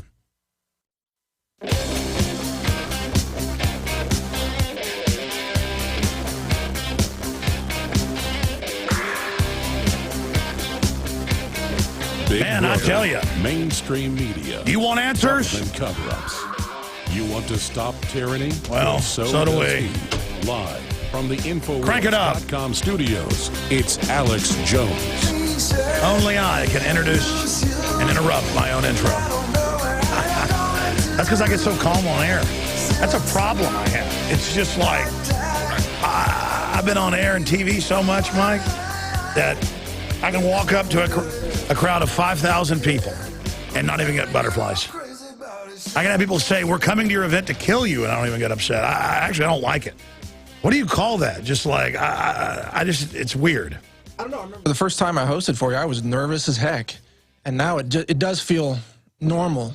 It feels more like a duty than than anything else. I think that's why we're not nervous. We hate the enemy, and we love freedom. And I think you and I, none of us really want to be doing this. I mean, we'd rather be doing something else. Exactly. But we feel a need to do this because we have to answer. That's what we've got over the enemy. They've got a bunch of teleprompter reading narcissists. And we've got people that really want liberty. That's right. That's right. We want to win so we can go home with our families and be on our farms and mind our own business. Did you hear me play part of that Charlton Heston speech where he says, the farmers are the first to smell the stench of tyranny? Oh, I didn't hear that today. Well, I'm going to play it later. Okay. We've got Greg Palast, speaking investigative journalist, just finishing up from the last hour. He was telling the story about Monsanto and covering up what their hormone was doing to the cow milk and how it was giving them tumors and stuff. And then when the scientist actually, who they'd given the data to, found that it wasn't all erased off the disk, even though it was supposedly the test, when they were found to be fraudulent, they threatened to sue them and go after them for libel. That's like when they infect your crops, and you've got proof you bought regular seeds, but their stuff got into your deal. Because, it's not like one mommy, one daddy with plants, for those that don't know. It could be 1% Monsanto's pollen that got into your corn or soybeans. The courts are owned by them, and now they have liability protection, do whatever they want. They are God. So in closing, and that's why Mike Adams has come in today with his lovely wife, the doctor, and he, of course, is the health ranger of naturalnews.com. But I wanted you guys to be able to talk. Have you guys ever talked together? No, but I'm a huge fan of Palast and his work, and I've heard his interviews on your show, and he's been right on. I mean, absolutely. So just in closing, Greg Palast of gregpalast.com, BBC, ABC News, investigative journalist, former federal fraud investigator. Everybody knows Mike Adams. Everybody knows you. Finish up your story on Monsanto and tell me where their end game is with Obama's Monsanto Protection Act. Okay, I'll make it quick because I got to jet out of here. I know you got to go. I should say if you go to gregpalast.com, type in Monsanto in the search engine, you'll find my investigative reports, which are not in America, only in The Guardian and throughout Europe. And one of the businesses that they buy themselves sick political protection, and it's not just this new national law. The World Trade Organization rules require what is called harmonization. Now that sounds nice, like a barbershop quartet. What it means is that no nation who's a member of a World Trade Organization can restrict products that are on a list that has been created by the World Trade Organization. So it's global corporate governance, circumventing the national and sub-state systems. It is imperial conquest. Well, if it's supposed to be protecting us by saying these are the safe products. The problem is that the list, as I found out, was illegally sent to Monsanto. Monsanto actually put their own people on these committees. No. Which to make That's all they do. To make sure that their products are on without the testing. And while they were hiding the information on the testing, that this stuff gives you tumors. Look, I don't have a particular... But what's wrong with that? Everybody gets one now. I mean, children, it's normal to have a 3,000% increase in pediatric, or is it 10,000? That's 10,000. Breast cancer is 3,000. What's wrong with that? You're an extremist. You got to thank Monsanto. In fact, that's patent infringement. When you grow that tumor and you die, they should take your entire estate because you stole their genetic material. That's right. You stole their tumor. But this is what we're doing. In other words, always look out. As soon as someone, as Hillary Clinton starts telling you that we are feeding those poor Africans, what we're doing is that we are hooking their economic system into a dependence on Monsanto. And I heard a Monsanto guy on something on the petroleum broadcast system say, well, we sell these genetically modified seeds so you don't have to use terrible pesticides. He doesn't tell you that Roundup Ready soy, the whole point of it is that you can dump tons of their pesticide on it, and supposedly safely. Yeah, but what about all the BT stuff where it grows its own pesticide? Yeah, it is so. Here's like the problem. We have to plant the safe zones so the bees don't all die. We have to plant other corn for the bees, and then because they get hungry and eat the poison corn and die, but we're supposed to eat it. You know what? It's not an exaggeration. It's not hysterical to say that Monsanto is in the cancer for profit business. And I'm sorry that I see Democrats and Republicans. It's just the right pocket or the left pocket, but they're still in the pocket. Well, in closing, yeah, Bill Gates is on their board. So is McDonald's. It's all, and then he's in the whole cancer business. I mean, this makes perfect sense. I mean, they're making money coming and going. Go to gregpalast.com, get the films, and type in Monsanto. Thank you for bringing this up. I have to listen to MSDNC to know what my betters are telling me to think about today. All right, good job, and thanks for coming on with us, extremist. Bye. And you may be sued for stealing tumors. All right, Mike Adams, I think that's actually, I shouldn't give Monsanto ideas. They own all the courts. Maybe that's going to be the new thing, Mike Adams, is that... Yeah, I mean, tumors replicate, therefore... they do violate the patents on the cancer viruses that are in the vaccines as well as. But look, so maybe you go to jail. Yeah, when they give you a vaccine, you die of cancer. That's theft. Well, right now, 20% of the human genome is owned, according to the U.S. patent. No, that's why I meant it. By universities. So when you have children, you are technically in violation of patent. No. In fact, I want to officially predict, this is not dark satire, that they will start going and testing and even telling you, we gave you cancer, but you'll be too dumb to know that from the fluoride, and now we're going to charge your estate for the patented cancer we gave you. You're right. No, I'm serious. But look, I brought you... They already charge you like while they're killing you. This is non-GMO, grown in the USA. I know, we eat it and we sell it. It's like candy. This is going to be in your store. We're working with Weldon right now. Have you tasted it? Yeah, it's like candy. This is real food. This is real food. We don't have to eat cancer-causing GMOs. And everybody, I was giving it to your terrorism crew out here, and they were loving it. They were like... terrorism. I think CJ was like, pour milk on it, make cereal out of it. Yeah, why does it taste like candy? I didn't even know corn was like that. It's super sweet corn with no chemicals, no fillers, no excipients, none of that. So it's like old corn. It's like the way your grandparents used to grow corn. This is real food. I heard that women once breastfed. It's a myth, you know.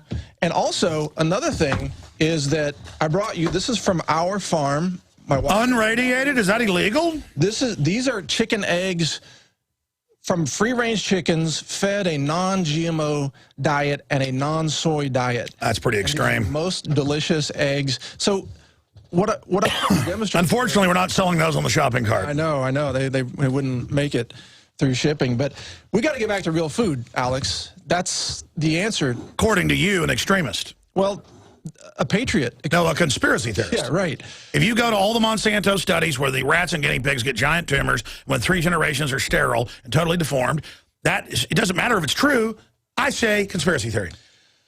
Well, then I suppose it's true, because I do believe in another technology called aquaponics also, which is a decentralized, self-replicating, peer-to-peer food production technology. Oh my gosh. That is the answer to globalist centralized food system control. So I want to urge... Tell folks about those evil greenhouses with the fish. Aquaponics grows food and fish together. The fish provide the fertilizer for the plants. Terrorist. Your medicine and your food. The plants clean the water of the fish. Terrorist. So you're producing protein, fish oils in the fish. Terrorist. Vegetables, herbs, and medicines all together with no soil and 1/10 the water of traditional agriculture. This sounds pretty extreme. Yeah, and it could be the answer to feeding the resistance, Alex. See, look at what the government's doing with... Get out of here. You're extreme. I'm serious. Guys, shut his mic off. Look at this. No. I watch the followers or the following, and anybody that talks about freedom is a serial killer. Resistance fighters in the info war or any other type of war for freedom, they got to eat. How do you grow food? You do it in secret aquaponic. You grow tumors from McDonald's food and you eat your tumor. It was aquaponics. You grow tumors on your back. Maybe Monsanto could create a genetic engineering where you grow tumors that pop out your back and you eat them. Like you could grow with McDonald's hamburgers out of your back. They can do that, you know, with the pharmacological crops. Yeah, it's pretty amazing. Like the GMO rats with all those tumors. Well, no, you could drink Pepsi. You drink Pepsi with fetal tissue. Cells, yeah. Beautiful. And then you eat the tumors that grow. Maybe like little dead, rotten babies pop out. Like McTumor ribs. McTumor sandwiches, a little barbecue flavor, a little I don't know, that silly putty chemical that they have in the nuggets. You can tell I've gone over the rainbow here, over the mountain today due to the overload of insanity. Yes. When we come back, what are you going to break down with the Monsanto? Well, the Monsanto Protection Act, that's our name for it, but it was signed by Obama, which means, importantly, that Obama is now willing to betray progressives. He's betraying the left. Never. Really into food, right? And really into anti-corporations, anti-Monsanto, GMO labeling. Not if Obama does it, though. They like poor people having their taxes raised when he said he wouldn't. He's losing his own support base now in a huge way. I've never seen such an outcry as this against Obama signing the Monsanto Protection Act. So now people are waking up in record numbers and saying, wow, if he's going to side with Monsanto and not stand up for GMO labeling or safe food and safe ecological impacts of these GMOs, then what does Obama stand for at all if he doesn't stand for safety? But when I watch cop shows, almost every episode they have terrorists that are against Monsanto. Even though that's not real, I think I'm going to keep eating Monsanto, and I think I'm going to keep supporting Obama because I don't want to be a terrorist. Because TV shows, fantasy shows said it was. I mean, and that's not creepy to have every show demonizing liberty lovers. I mean, that doesn't mean we have a bad government or there's propaganda. It means we're in a good country. I guess. I mean, I haven't watched TV in so many years. I'm afraid if I turned it on, I would freak out. Believe me, if you turn it on, we are living in a freaking lunatic. I mean, listen. The propaganda is like cartoon satire level. I mean, I've read stuff that famous satirists and people wrote like in the 70s and 60s, and it's 20 times that. I mean, we're living in cuckoo Fruit Loop land. Stay with us. From his Central Texas Command Center, deep behind enemy lines, the information war continues. It's Alex Jones and the GCN Radio Network.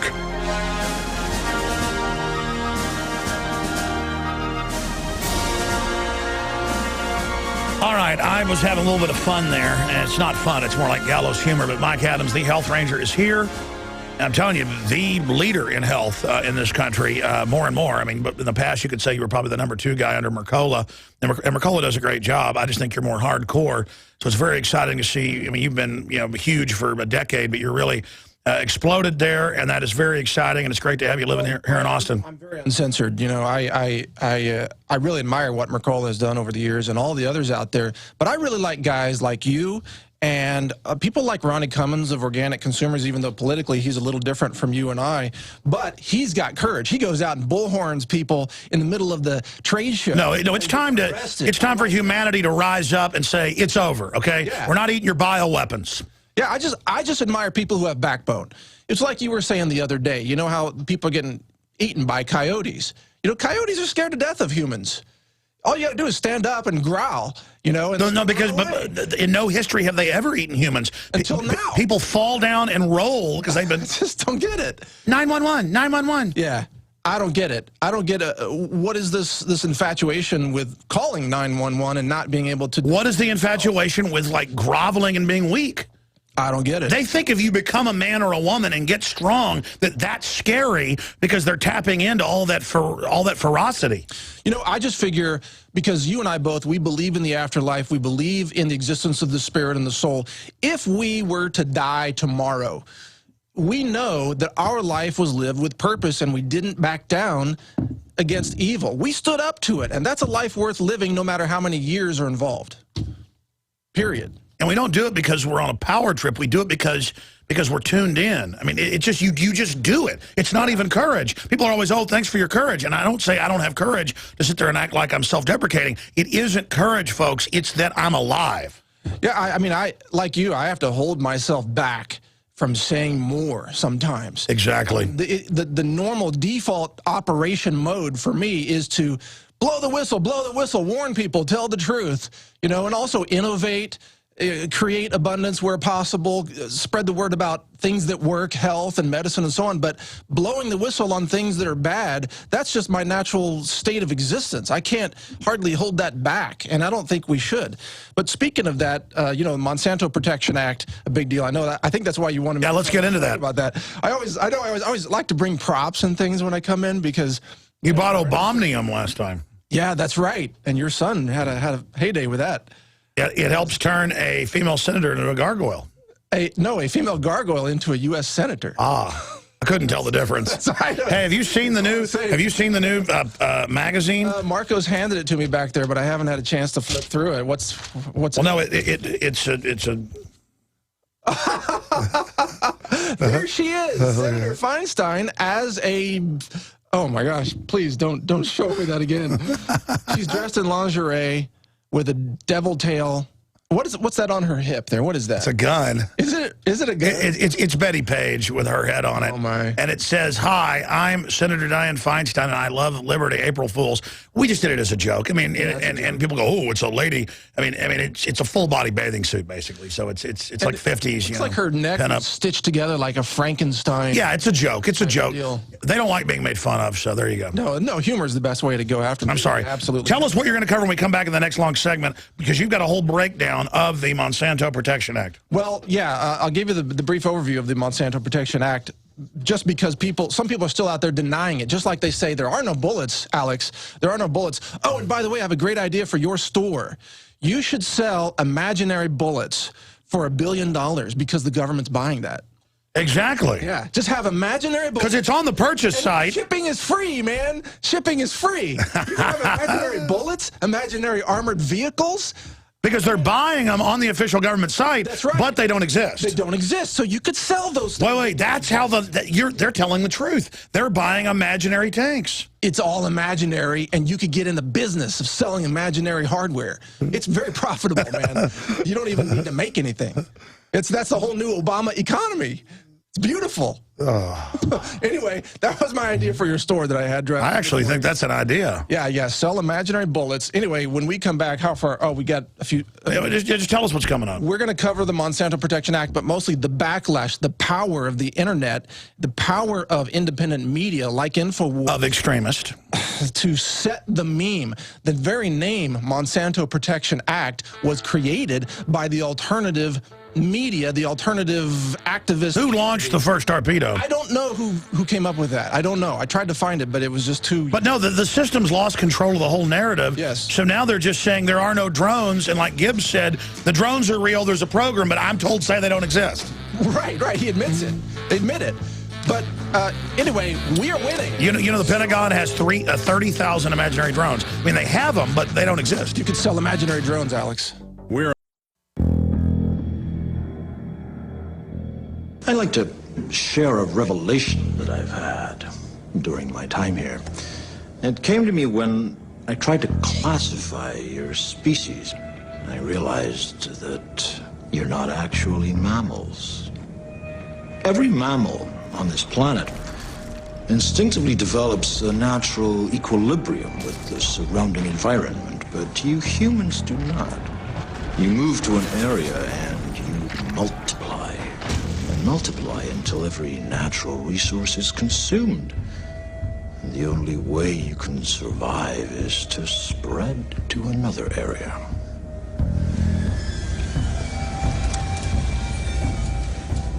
There is another organism on this planet that follows the same pattern. Do you know what it is? A virus. Human beings are a disease. A cancer of this planet. You are a plague. And we are the cure.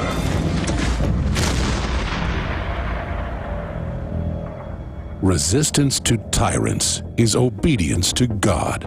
It's Alex Jones. We've got the article up at Infowars.com, but I thought I'd go over to DrudgeReport.com because it's got the ridiculous photo of him there ordering the targets. Kim Jong-un, the third-generation dictator that grew up in the poshest private school in the world, probably in Switzerland. and is admittedly obsessed with all U.S. media about him and stars and Dennis Rodman. So we had to be treated with that. So I thought that was the most bizarre thing. But about a year ago, Paul Watson was sent by a doctor, the Journal of Bioethics, endorsing killing babies up to 3, including completely healthy ones. And, of course, now they're saying, yeah, let's kill old people. Well, now Planned Parenthood official publicly at a government board meeting arguing for right to post-birth abortion. See, because it's not a human being anyways. And folks, you're like, well, that seems crazy. By the way, that's called murder. It's murder. But now they're saying, well, no, Peter Singer, the head of the bioethicist who said this 20 years ago, no, we'll decide if you're a human, period. And people don't know. I've had Wesley R. Smith on many times, Wall Street Journal writer. There have been thousands of people he's chronicled who are under government custody or paralyzed, neck down, begging for food and water, and they dehydrate them. So they use Terry Schiavo, because they could argue, is she brain dead or not, to sell killing people they say are brain dead. They're killing them every day. I could open the phones up right now and have nurses call in going, yes, Mrs. Johnson's on the 2nd floor begging for water, day 10. Blood is now dripping out of mouth because, you know, all the stuff cracks and it all goes to core organs. And so we saw this video. Planned Parenthood official argues for right to post-birth abortion. We're going to play that after we get into the Monsanto issue. But when you these are psychopaths, and now government and the corporations that control it, they want bigger palaces, more jobs, their minions want it. So they're saying, we kill people, we get that. A shrinking pie is what empowers us. But there's the video. We'll play it. Weekly Standard. And see, now we're the extremist because we don't want to lethally inject a 3-year-old baby that's totally healthy. They argue for that. Go ahead. Didn't that other abortion doctor kill babies with a pair of scissors? Yeah, and he's being defended. Well, it's racist.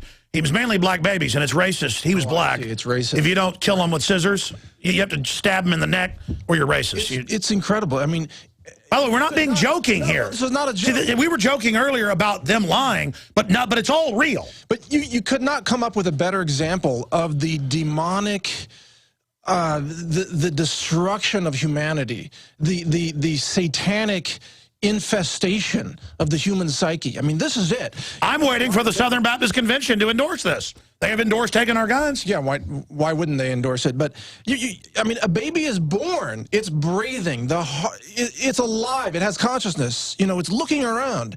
And then to kill that baby and to argue for these people, Planned Parenthood. Look, there's the headline. They say it's racist if you don't. You know, that's clearly murder. That's murder, murder, murder. These people are murderers. And the other part is they want to kill us, Alex, for daring to blow the whistle on it, to tell the truth about it, to say, no, killing babies is wrong, therefore we should be killed. And look at this, how weird and soft and piggy, like, you know, the woman who endorses it is. They all have this weird, soft look, and they get off on weird stuff. Like, we're going to get rid of babies after they're born. They're like, yeah, we're liberal. I mean, it's just like, when does it end with these freaks? But these are the same kind of people who are afraid of coyotes, who are, you know, afraid of a firearm, who, you know, they're soulless wimps. Their souls have been evacuated, maybe even replaced with something else. I'm telling you, Alex, I think there's more to this than just what we're seeing. I think there's some kind Listen, my wife was in PETA and was one of the only ones. In fact, a book summary that I advised her not to do that got pulled was leaked to newspapers, and the whole thing about how they pressure them to adopt animals so they can inject them. And she told me stuff, and now it's all come out, and I said, no one will believe that. Because she was only there for like a year and a half, but like 6 months in, they said, well, you're going to the inner sanctum, which 1 out of 1,000 did. And I already knew about eugenics and all these people, but that's what she just said. She said they're basically demonic. And the stuff she described, and she got out of it, you know, because she was like within days of it. I mean, she was brought right into the top of it. She's the one that threw, you know, a raccoon on Anna Wintour. Or the lady from Vogue. She's the lady that, you know, that Rush Limbaugh talked for all the time, my wife. And I'm telling you, it totally woke her up. You know, I mean, she eats meat and stuff now. Look at these mass shooters. They're always Satan worshipers. They have like a little... My wife just wanted to save animals. Well, right, I understand. No, I know, but she got in there. Up into this. They're like, you must adopt animals so we can, and they would just, oh my God, I can't even say it. But at what point does this demonic entity sort of take over someone's psyche? I mean, how does it happen? Well, the test was, would they go adopt an animal? The Nazis had that, where they'd make the SS get a dog for like a year, raise it as a puppy, and then have to strangle it. And basically, that's what it was. She didn't even understand it. Now I understand what it was for. Yeah. Will you go adopt the dog, keep it for a month, and then lethally inject it in the office? Remember the cops, after they got this information, caught the guy throwing like 100 of them in a dumpster that they'd gone out and gotten? But the point is, I know I'm interrupting. It's just, I mean, you see this, we need a nationwide exorcism. This is demon force, yes it is. That's what I'm saying. We need a nationwide exorcism. We need some kind of force of ultimate love, universal, like, I don't know, God, to come in. Maybe we should have like a month. Exorcise all the demons. For like a month, have everybody pray on the air, like everybody for America to have the spirit of Satan lifted. Something's got to happen. You know, I actually researched and did stories on afterlife experiences, and even one was a doctor. I know this wasn't the topic again, but he said that in his contact with the Creator in the afterlife, which he came back from, he said that Earth was set aside as the place with the most evil because it was a testing ground. That's what he said. No, every culture who don't even have that cosmology, it's the same thing. Yeah. The guardian angel, all of it. So doesn't that mean our role as spiritual beings is to stand up against evil as a test of who we really are? I mean, that's the goal. If you don't live a life standing up to evil, then you fail. You failed. Well, it's like the Stanford prison studies where 90+% would kill subjects if ordered to by the professor. That's right. That's right. Yeah, torture them to death. And that's what this planet is. Yeah. Will people take orders from Satan? And apparently they will. But anyway, getting to... but I mean, now we've got to kill the baby or you're bad. I mean, you're not want to kill a 3-year-old baby? What's wrong with you? It's insane. Do you want to get... Yeah. I mean, because they're partially aborting all of us right now with the GMO. Get into it. Well, that's the thing. But look, Obama signed it. And Rappaport did a good article on that saying that, well, Obama didn't know what he was signing. Well, what does that mean? If he didn't know what he was signing, does that mean we have a president who accidentally signs anything that's put in front of him? We have an accidental president? And Rappaport hates Obama. I didn't read his article. He thinks it's an accident. I don't think so. Obama does whatever, he just does whatever he's told. Well, exactly. No, Obama was saying that that's the excuse that other people are putting out there. But look, Senator Roy Blunt sat down and wrote this rider, Section 735, the Monsanto Protection Act rider. He wrote that with Monsanto's attorneys. So senators were conspiring to it. And then Maryland Senator Barbara Mikulski, she was the head of the... That woman looks like a demonic Muppet.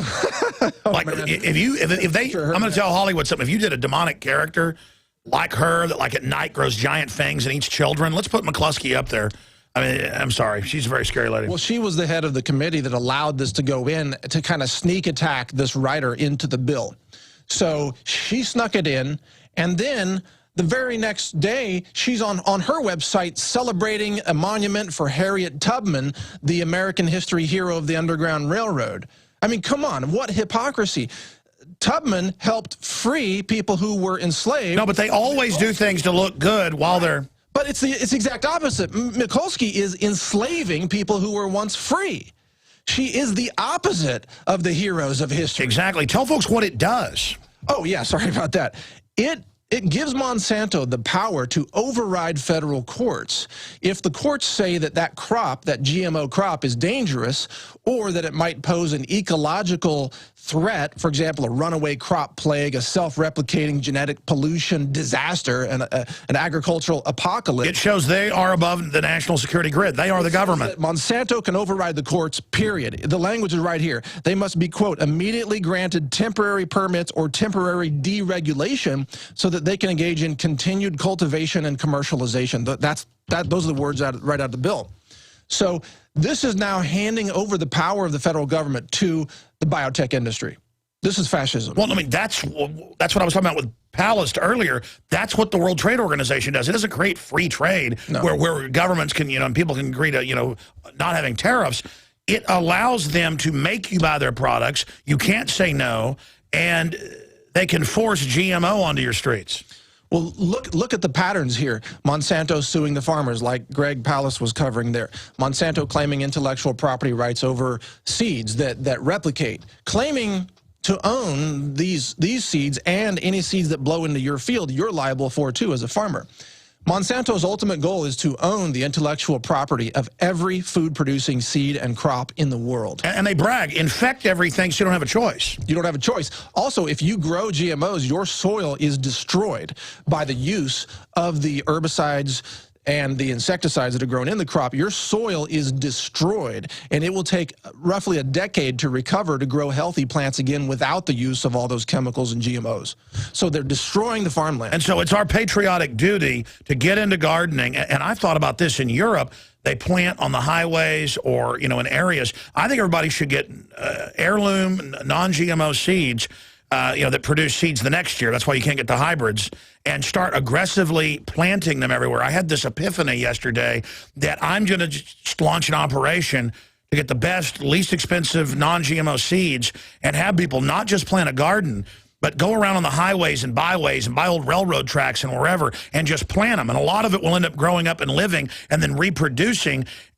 And I just had like this, almost a vision that it's like how we will attack their bioweapon wave by Johnny Appleseeding other things. Fruit trees, you name it. Yes. Weaponize it. We're going to counter-weaponize. Destroy them. You've nailed it. Also, because think about right now, a lot of people have purchased firearms and they've purchased ammo and they've got all that stockpiled, but they haven't figured out a way. And they may even have some food stockpiled, but that's not self-replicating food. A seed is a self-replicating natural nanotechnology that produces food. We can talk to farmers that create a battle plan of where to plant stuff.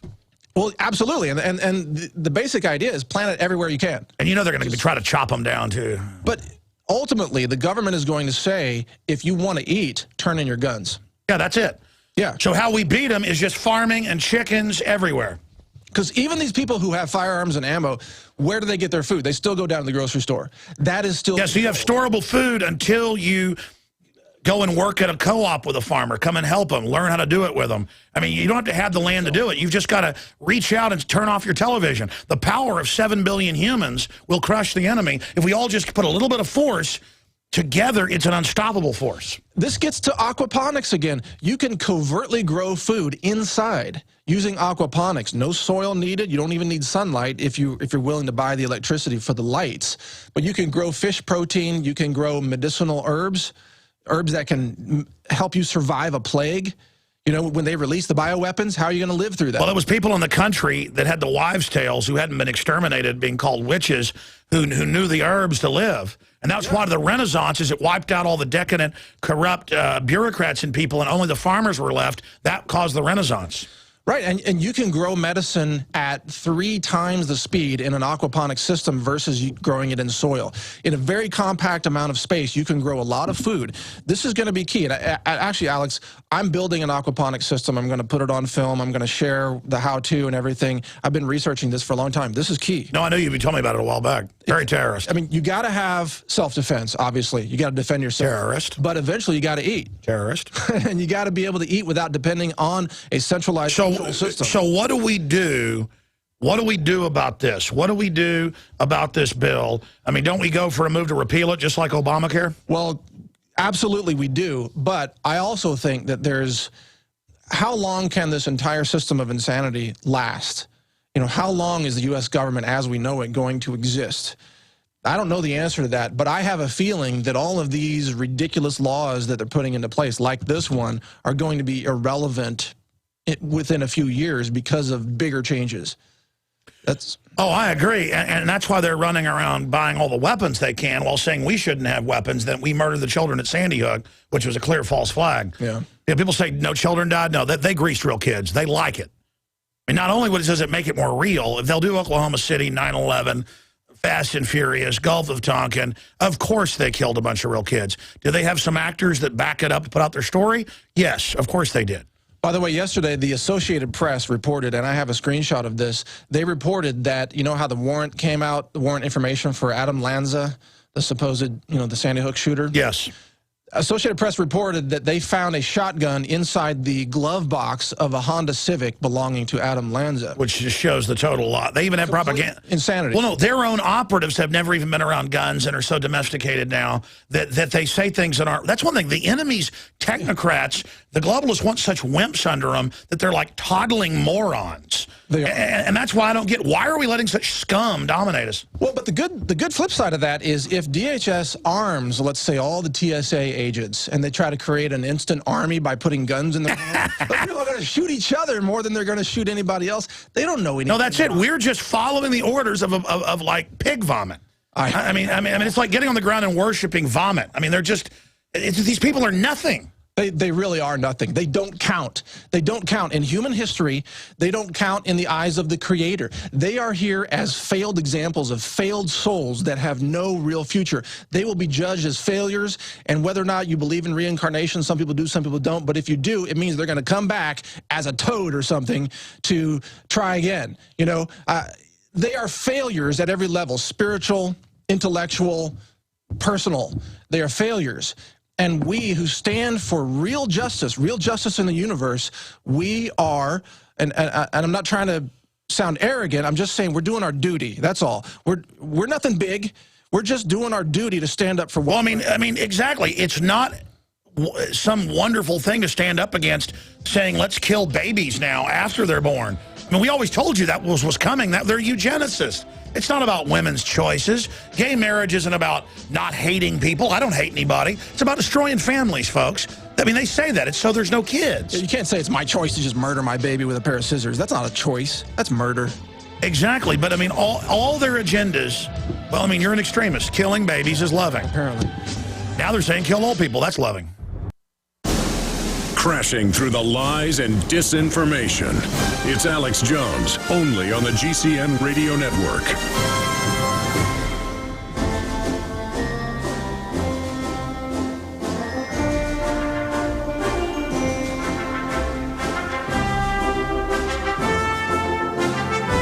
A little bit of overdrive with Mike Adams, who, you know, co-hosts the show sometimes.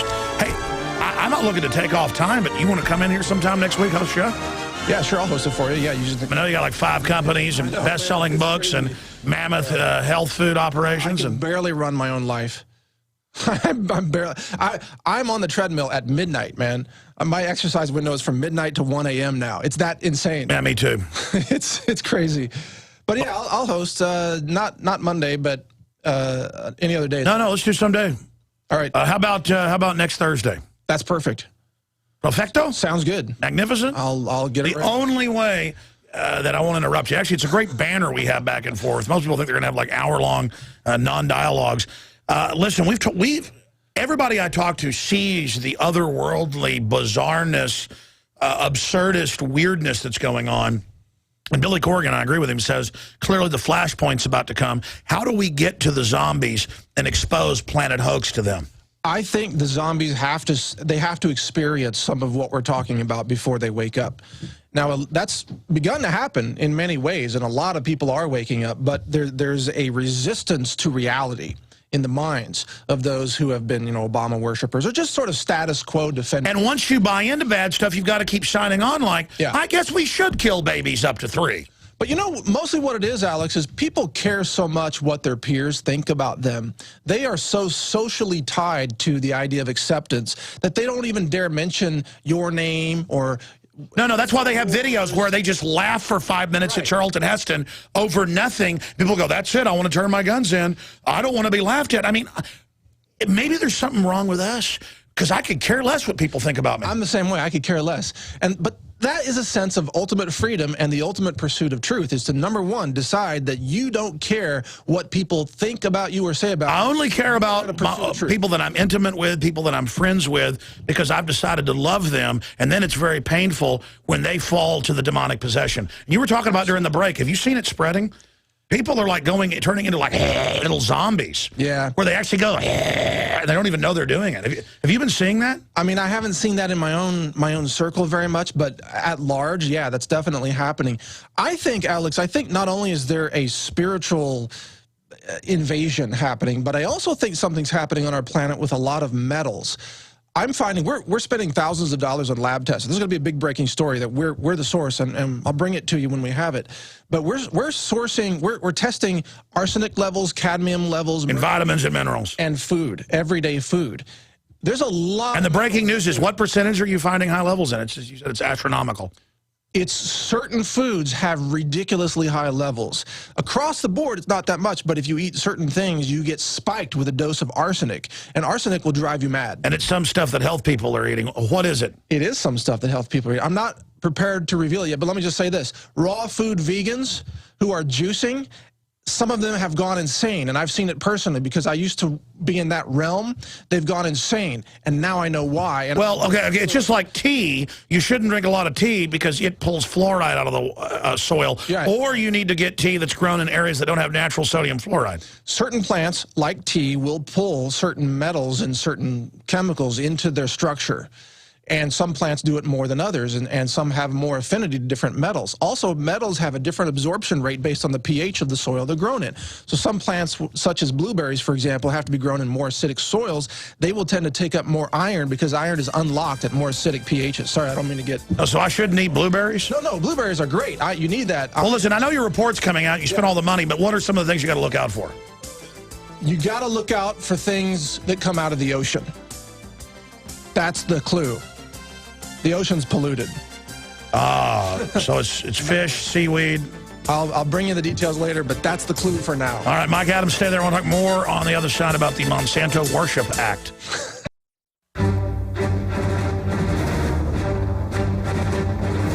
Big Brother, mainstream media, government cover-ups. You want answers? Well, so does he. He's Alex Jones on the GCN Radio Network. And now, live from Austin, Texas, Alex Jones. All right, Mike, we have really bantered back and forth here quite a bit.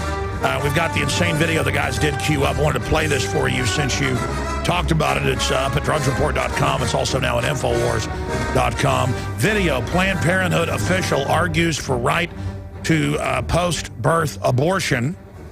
And it breaks it all down. Pretty amazing here. Let's go ahead and play a clip from that. You were in the committee room whenever I asked Representative Pigman the question about what happens in a situation where a baby is alive, breathing on a table, moving. What do your physicians do at that point? You're recognized. I do not have that information. I am not a physician. I'm not an abortion provider. So I do not have that information. Go ahead, sir. I understand that you're not a physician, but you do represent physicians who do perform this activity. And can you tell me what happens when a baby is alive on the table? At that point, what do they do with the baby that is struggling to live? You're recognized. I don't know, and as it's been referenced earlier, we don't know even how prevalent this situation is. I don't know how else I can get an answer, Mr. Chairman. Well, let's stop right there. It goes on and on and on, and then they talk about, well, yeah, get rid of the baby if we need to, or just leave it up to the parent. The point is, see, now you see the baby. They have to kill the baby up in the vaginal canal when it's that big. That's how they get it out. For those that don't know, people say, I don't want to hear this. Well, it's happening. When you see it, you turn against it. So they kill the baby right there. But a lot of times the baby comes all the way out, so they kill it or they put it in a bucket of water to drown. And people see this and freak out, even the abortion people that aren't totally into Satanism. A lot of times the doctors are Satanists that's come out. And so what's happening here is they have a problem now because now it's outside the womb and they haven't changed the law yet. And so they're moving to change the law to go ahead and just kill babies up to age 3. That's what's being called for. Mike, and I think we should get behind this. We're liberal. You know, look at the contradiction in the liberal philosophy on babies and children. Killing children at Sandy Hook, a tragedy. Well, they did it. So, yeah. But they will use that exactly. That's for their political gain. But killing babies that have just been born, they think, oh, that's totally okay. Totally okay. So at what point, I mean, you think about these, you can't even call them liberals. What do you call them, the radical left? I call them demons masquerading as high and mighty people that sit like Moses on the mountain and tell us that they are our bosses. Authoritarian, snot-nosed cowards. Pretty good. Who've woven a spell on us, so we've bowed down to them and let them wreck society. Yeah, that's pretty good. I always like your descriptions there. But power-worshipping, sniveling scum. Control freak bastards. The forces of hell. Yes. But they don't value any lives of any children, no matter whether they're just born babies or children in the schools. They would love more children to die in the schools because it would give people like Bloomberg more power. Well, they've run all these shootings. We've caught them. Bloomberg was ready. It came out and they spun it. Well, of course he tweeted in 2 minutes after. Yeah, oh yeah. Probably getting texted by the shooter. Yeah, the job is done. Go ahead, proceed. Well, cops even caught the guy in the shooter outfit and then said, no, that never happened, even though it's on video. And then we got the arrest level that got expunged. Hey, what do you think the next big false flag attack is going to be? I think they might kill 500 kids. I think it might be a radiological attack. Oh, I've been saying nuke. They're geared up. Nuke stuff. Say the Patriots did it. Yeah. And the lemmings will call. If Obama said kill all children under age 5, they're terrorists, liberals would feed them into garbage disposals. I think they're willing to kill 1 million people. I agree. No, they're getting ready for total death. And we're just here freaking out watching it happen. No, and then at that point, somehow, we will still be wrong for warning people about it. Oh, no, exactly. It'll be our fault, they'll say. Because we warn people about it and it's better to be ignorant. Why don't the radical left just do the post-birth abortions on each other? Yeah, there's too many people. You guys can blow each other's heads off. That's what they want. Let them do it to themselves. Good job, Mike. Thank you.